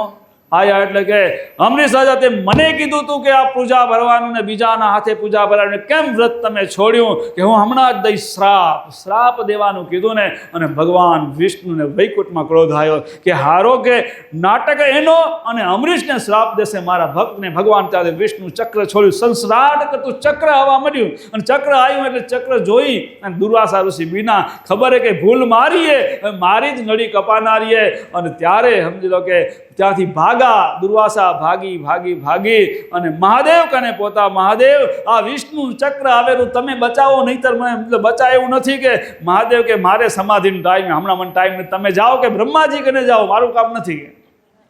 કે બ્રહ્માજી કને ગયા, બ્રહ્માજી કે બ્રહ્માજી તમે બચાવો બચાવો. કે મહેશ્વર કને ગયા કે સમાધિમાં બેઠા તમે બચાવો થાય, મને આ સૃષ્ટિનું સર્જન કરવું ઝંઝટ ગણીએ, તમે જાઓ, જેને મૂક્યું એના કને જાઓ પાછા. કે વિષ્ણુ કને દોડતા દોડતા દોડતા ગયા, પ્રભુ આ તમારું ચક્રને રોકો નકો, હમણાં જ મારી નડી કાપશે. કે ત્યારે પ્રભુ કે મારો આત્મા અમરીશ દુર્વાસાએ ડૂબ્યો, ભલી બમાડવા શીખ મેં સુદર્શન ચક્ર મેલ્યું. એટલે ભગવાને એને શીખ દેવા માટે આ સુદર્શન ચક્ર મળ્યું. અને ભક્ત છે ને એ ભગવાનનો આત્મા હે, એ મારો અમરીશ આત્મા હે, અને એને તમે એમ લો કે ડૂબ્યો તો એના માટે એની સજા હે. પ્રભુ મારી ભૂલ માફ કરો, હવે તમે એને બચાવો. ભગવાન વિષ્ણુ કે મારું ચક્ર મારાથી પણ ન રોકાય, જો એને રોકવું હોય તો તમારે જાઓ જેનો ગુનો કર્યો હોય એના કને જાઓ. ઈ રોકે તો રોકાય, બાકી મારાથી મારું છોડેલું ચક્ર મારાથી ન રોકી શકાય. વળી પાછા દોડતા દોડતા વળી પાછા અમરીશ કને આવ્યા. અમરીશ આગળ આજ અમરીશ રાજા, મેં તમારી ભૂલ કરીએ, ઇન્દ્રના કહેવાના કારણે તમારા તપને સીણ કરવા માટે હું મોડો આવ્યો હતો અને મેં એમ લો કે તમારી ભૂલ હતી ને મેં એમ દગો દીધો અને શ્રાપ દેવાનું કીધું. ભગવાન વિષ્ણુ ક્રોધિત થઈ અને ચક્ર મૂકી મારી નળી કાપશે, તમે મને માફ કરો. જ્યારે જે હવે દયાળુ હોય, જે આખા નગરનું ભલું ઈચ્છતો હોય, કેવો દયાળુ હોય. ન કોઈ પોતે એમનો એકલા વ્રત કરીને લાભ લે તો ના હાલે, પણ નહીં, મારું તો ભલું થાય પણ આખી મારી પ્રજાનું પણ ભલું થાય એવો રાજા કેટલો દયાળુ હોય. અને ત્યાં જ એમ કે વિષ્ણુના ચક્રને કીધું થોભી જાઓ. ત્યાં ચક્ર ઊભું થઈ ગયું અને પાછું હાલું ગયું. હવે એ હમલો અમરીશ રાજાનું જે ફળ મળ્યું હતું ને પેલા કર્તાયુગની અંદર, એ જ ફળ અત્યારે આપને સમજી કે આ કળયુગની અંદર પણ આ બીજના વ્રતનું મળે. પણ બીજના વ્રતને પણ નિયમસર પાડવામાં આવે તો આપણે કેટલો નિયમસર પાડી રહ્યા. વ્રત તો પાડીએ પણ આખો દી મોબાઈલ ખડીને બેઠા આવીએ. વ્રત અમારું આજે બીજ છે કે મોબાઈલમાં નહીં. અને તે દિવસે બીજના દિવસે શું કરવાનું, પહેલાં આપણા વડીલો પાંખી પાડતા. પાંખી પાડે, આખું ગામ ભેગું થાય અને એમ લો કે જો મુખી મહારાજ કે જે કોઈ બે શબ્દો સત્સંગના કહી શકે એ સત્સંગ કરે અને આખું ગામ બેઠું ભગવાનનું નામ લે, માળા કરે અને સત્સંગ સાંભળે. બીજું કોઈ એમ લો તે દિવસે કર્મમાં બંધાય નહીં. આવું જીવન જીવતા. અત્યારે પાંખી પાડ્યો, લગભગ મંદિરમાં લગભગ 2-4 ડોહા ગયા હોય, પૂરા ગામના બાપા હોય ના પોતા હોય. હવે ક્યાંથી એમ વ્રત પાડી રહ્યા. વ્રત તો રાખ્યું હોય પણ મોબાઈલમાં આંગળી હાલ્યા રાખતી હોય. વ્રત ન ફળે, નથી આગળ ને આંગળી તો સારું. આખો દી ભગવાન નામ રાખો, કામ થયું. અરે તેનું કામ શું હોય, ખાવું તો હોય નહીં. અને આ ખરેખર આ વ્રતનું એટલું મહત્વ છે. શુક્રવારી બીજના ને આપણે આ ગુરુવારથી કરીને ચાલુ કરે, 12 પર જો વ્રત રાખવામાં આવે અને એ 12 પર વ્રતની અંદર જો ઊંઘ પણ ન કરે અને 12 પોરની અંદર એક પણ શ્વાસ ખાલી જવા ન દે ભગવાનના નામ વગરનો, તો એના આગળના બધા જ પાપ નષ્ટ થઈ જાય. પણ એક શ્વાસ ખાલી ન જવો જોઈએ ને, ઊંઘ ન કરવી 12 પોર ઊંધી, તો તમારો સમજો બધા જ પાપનો નષ્ટ થઈ જાય એક જ બીજના એક જ વ્રતમાં. પણ વચ્ચે એમ લો કે શ્વાસ ગાપચી મારી જાઓ તો ભંગ થઈ જાય. એટલું મહત્વ છે. પણ એના માટે ચેતીને હાલવું પડે, સાવધાન થઈને હાલવું પડે. આ મહાવ્રતનું મહત્વ એટલે કીધું કે અપવાસ વ્રતની આશ ન કરવી, બીજી કોઈ આશા નહીં, ખાલી વ્રત કરો. તમારા સમજો કે કર્મ જે છે બંધન, એના પાપ તમારા છૂટતા જશે ને કળજુગનો પ્રભાવ તમારા ઉપર ઓછો પડશે. કળજુગની અંદર સમજો અનેક સમજો કે વિટંબણાઓ આવેલી એ ઘટી જશે, તમારા ઉપર એની અસર બહુ નહીં થાય. આ વ્રતનો મહિમા એટલો હોય. અને પ્રાણી પથ્થરની પૂજા ન કરી. પ્રાણી હવે એમ પ્રાણીની પૂજા કરવાથી, હા આપણે કરી ઘણી જગ્યાએ પૂજા કરી, માની રહ્યા ગૌ માતાને માનીએ. પછી પથ્થરની પૂજા આપણે એમ લો કે મૂર્તિની પૂજા કરતા હોય. પછી એમ લો કે કળશ છે તો કળશ એ માટીના કે પથ્થરના આવે ને, પારસપણ લઈ આવી રહ્યા તો એ છે તો બધું હે તો એની પૂજા કરી રહ્યા. તો આમાં તો લખ્યું પ્રાણી પથ્થરની પૂજા ન કરવી. તો પ્રાણી પથ્થરની પૂજા ન કરવી તો શું કામ કે એનાથી તમે એમ લો કે કલ્યાણ નહીં થઈ જાય. હા, તમારો ભાવ ફરશે. ખાલી તમારે કલ્યાણ કરવું હોય તો એ પ્રાણી પથ્થર જે કંઈ એનામાં સર્વમાં જે અંદર ચૈતન્ય એની ઉપાસના કરો તો તમારું કલ્યાણ થશે. ખાલી એટલાથી પસશે નહીં. તમે મંદિરમાં જાઓ અને માથું નમાઈ આવો, હા તમારી ભાવના હોય તો પ્રભુ તમારી આસ્થા પૂરી કરે, તમારી ઈચ્છા હોય એ ફળે, પણ ભગવાન મળે નહીં. ભગવાનને મેળવવો હોય તો આ જે કંઈ દરેક જગ્યાએ અણુ અણુમાં એની ઉપાસના કરવાની છે, એની સાધના કરવાની, ત્યારે એ પરમ તત્વ પરમાત્મા મળશે. એટલા માટે ના કીધીએ આટલામાં ના અટકી જાઓ. આપણે એટલામાં બોલ જેને કે દરિયા નદીના કિનારે છબછબિયા, પાણીના કિનારે છબછબિયા કરીએ એવું કરીએ પડ્યા. એ હાંજવાર પતંગ ફોર્માલિટી કરી નાખી, છબછબિયા જેવું હોય. અમારે એના અંદર ડૂબકી મારવાની, અણુ અણુમાં મારો પ્રભુ વસેરો. જે મીરાબાઈને પહેલાં સમજી લો કે ખાલી મૂર્તિમાં ભગવાન દેખાતા હતા અને રોહિદાસ મળ્યા ને ત્યારે એને સમજો કે સર્વમાં ભગવાન દેખાવા મળ્યા. એવું સમજો કે તમારી મનોદશા બનાવો, એવું તમારું મન બનાવો કે આ દરેકની અંદર ભગવાન. અને એ જ મન ચિંતામણી અંદર એક શ્લોકમાં કીધું હે કે નિત્ય એક સદગુણને શરણે રહીએ ને સબગટ સાહેબ જ્ઞાને લઈએ. નિત્ય એક સદગુણના શરણે, રોજ બદલાવે ન રખાય. એક જ સદગુણના શરણે જાઓ અને પછી સબગટ એટલે આ બધા જ શરીર જે કંઈ છે, પશુ પક્ષી મનુષ્ય જે છે, સબગટ જ્ઞાનથી સબગટ સાહેબ લઈએ એટલે બધાની અંદર પરમાત્મા, આવું જ્ઞાનથી નક્કી કરી નાખો. ત્યારે તમારે એમ જો એ બતાવ્યું જ્ઞાન આપણને કે ખાલી આટલામાં પતશે નહીં, પાણી પથ્થરની પૂજા કરશો એટલા નહીં પતે, પણ સબગટ સાહેબ લઈ આવી ભાવના મનોબળ તમારું મજબૂત કરો અને પછી તમે એમ લો કે સાધના કરવા આવ્યો, પછી તમે એમ લો કે શ્વાસે ઉશ્વાસ સ્મરણ કરો તો એ તમારી ગતિ પોતે આગળ થશે. આપણે એમ કે આટલામાં પ્રકાશ ક નથી થતો, મન સમજો કે આવું સંકુચિત પડ્યું હોય અને આપણે બેઠા અહીં સાધના કરવા, ક્યાં પ્રકાશ થનારું હોય? મન આવું બનાવવાનું. એ તમે શાસ્ત્રો વાંચો ત્યારે સમજો ખબર પડશે કે આપણું મન હજી કેટલું હે, મનની સંકુચિત હે આપણા મન. આવું વિશાળ સબગટ સાહેબ લઈએ આ બધા જ ભગવાનના રૂપે, અને એ જ્યારે જેટલા તમે ભગવાનના સમીપ જશો ને ત્યારે તમને જાતે અનુભવ થશે. આ બધાના કર્મ નહીં જોઈએ, એના જે બી કાર્ય હશે ને એમાં તમારું હિત જ છુપાયેલું છે. તમારું હિત ત્યારે તમને દેખાશે. કોઈનું ઉલટું કાર્ય હશે એમાંય તમારું હિત હશે. આ 101% કહું. પણ સબગટ સાહેબ લઈ આવી મનોદશા, આવી ભાવના, ત્યાં પાણી પથ્થરની પૂજા ન કરવી એટલા માટે કીધું હે. અને 54 કડવા આજે પૂરા થાય રહ્યા. અને હવે વ્રત કરો તો કદાચ 12 પોરુની તો જેને કહેવાય શ્વાસે શ્વાસે સ્મરણ ન કરી શકો, પણ જેટલું થાય બને એટલું સમજી લો કે ભગવાનનું સ્મરણ કરવાનું, અને મોબાઈલ કે એવું કે ટીવીમાં તેથી સમજી લો કે ધ્યાન દેવાનું નહીં, ને વ્રત કરવાનું, તો એ કંઈક વિશેષ પ્રાપ્ત થશે આપણને, તો એ કંઈક ભગવાનની વિશેષ કૃપા થશે આપણા ઉપર.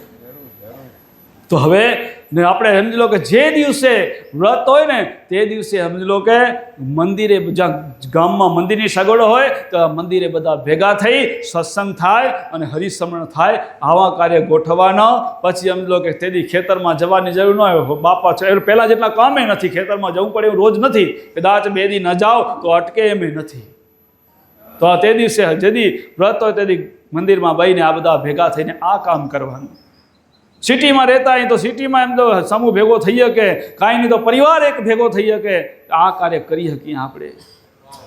તો આપણે પરિવાર મોટો સમૂહ ન હોય તો પરિવારમાં ઘરના ભેગા થઈને કરીએ ને આપણે ધર્મને જીવનમાં ખરા અર્થમાં ઉતારી અને આપણા જીવનને ધન્ય બનાવીએ. એ જ પ્રાર્થના પરમાત્માને પ્રાર્થના કરીએ. સૌના ધર્મની જીવનની અંદર ધર્મ ઉતરે અને સૌ ધર્મના માર્ગે હાલી પોતાનું આત્મકલ્યાણ કરે એવી પરમ કૃપાળુ પરમાત્માને પ્રાર્થના. સબકા મંગલો સબકા કલ્યાણ હો. બોલો સદગુરુ દેવ કી જય. દેશ કલંકે નારાયણ ભગવાન કી જય. आज के आनंद की जय.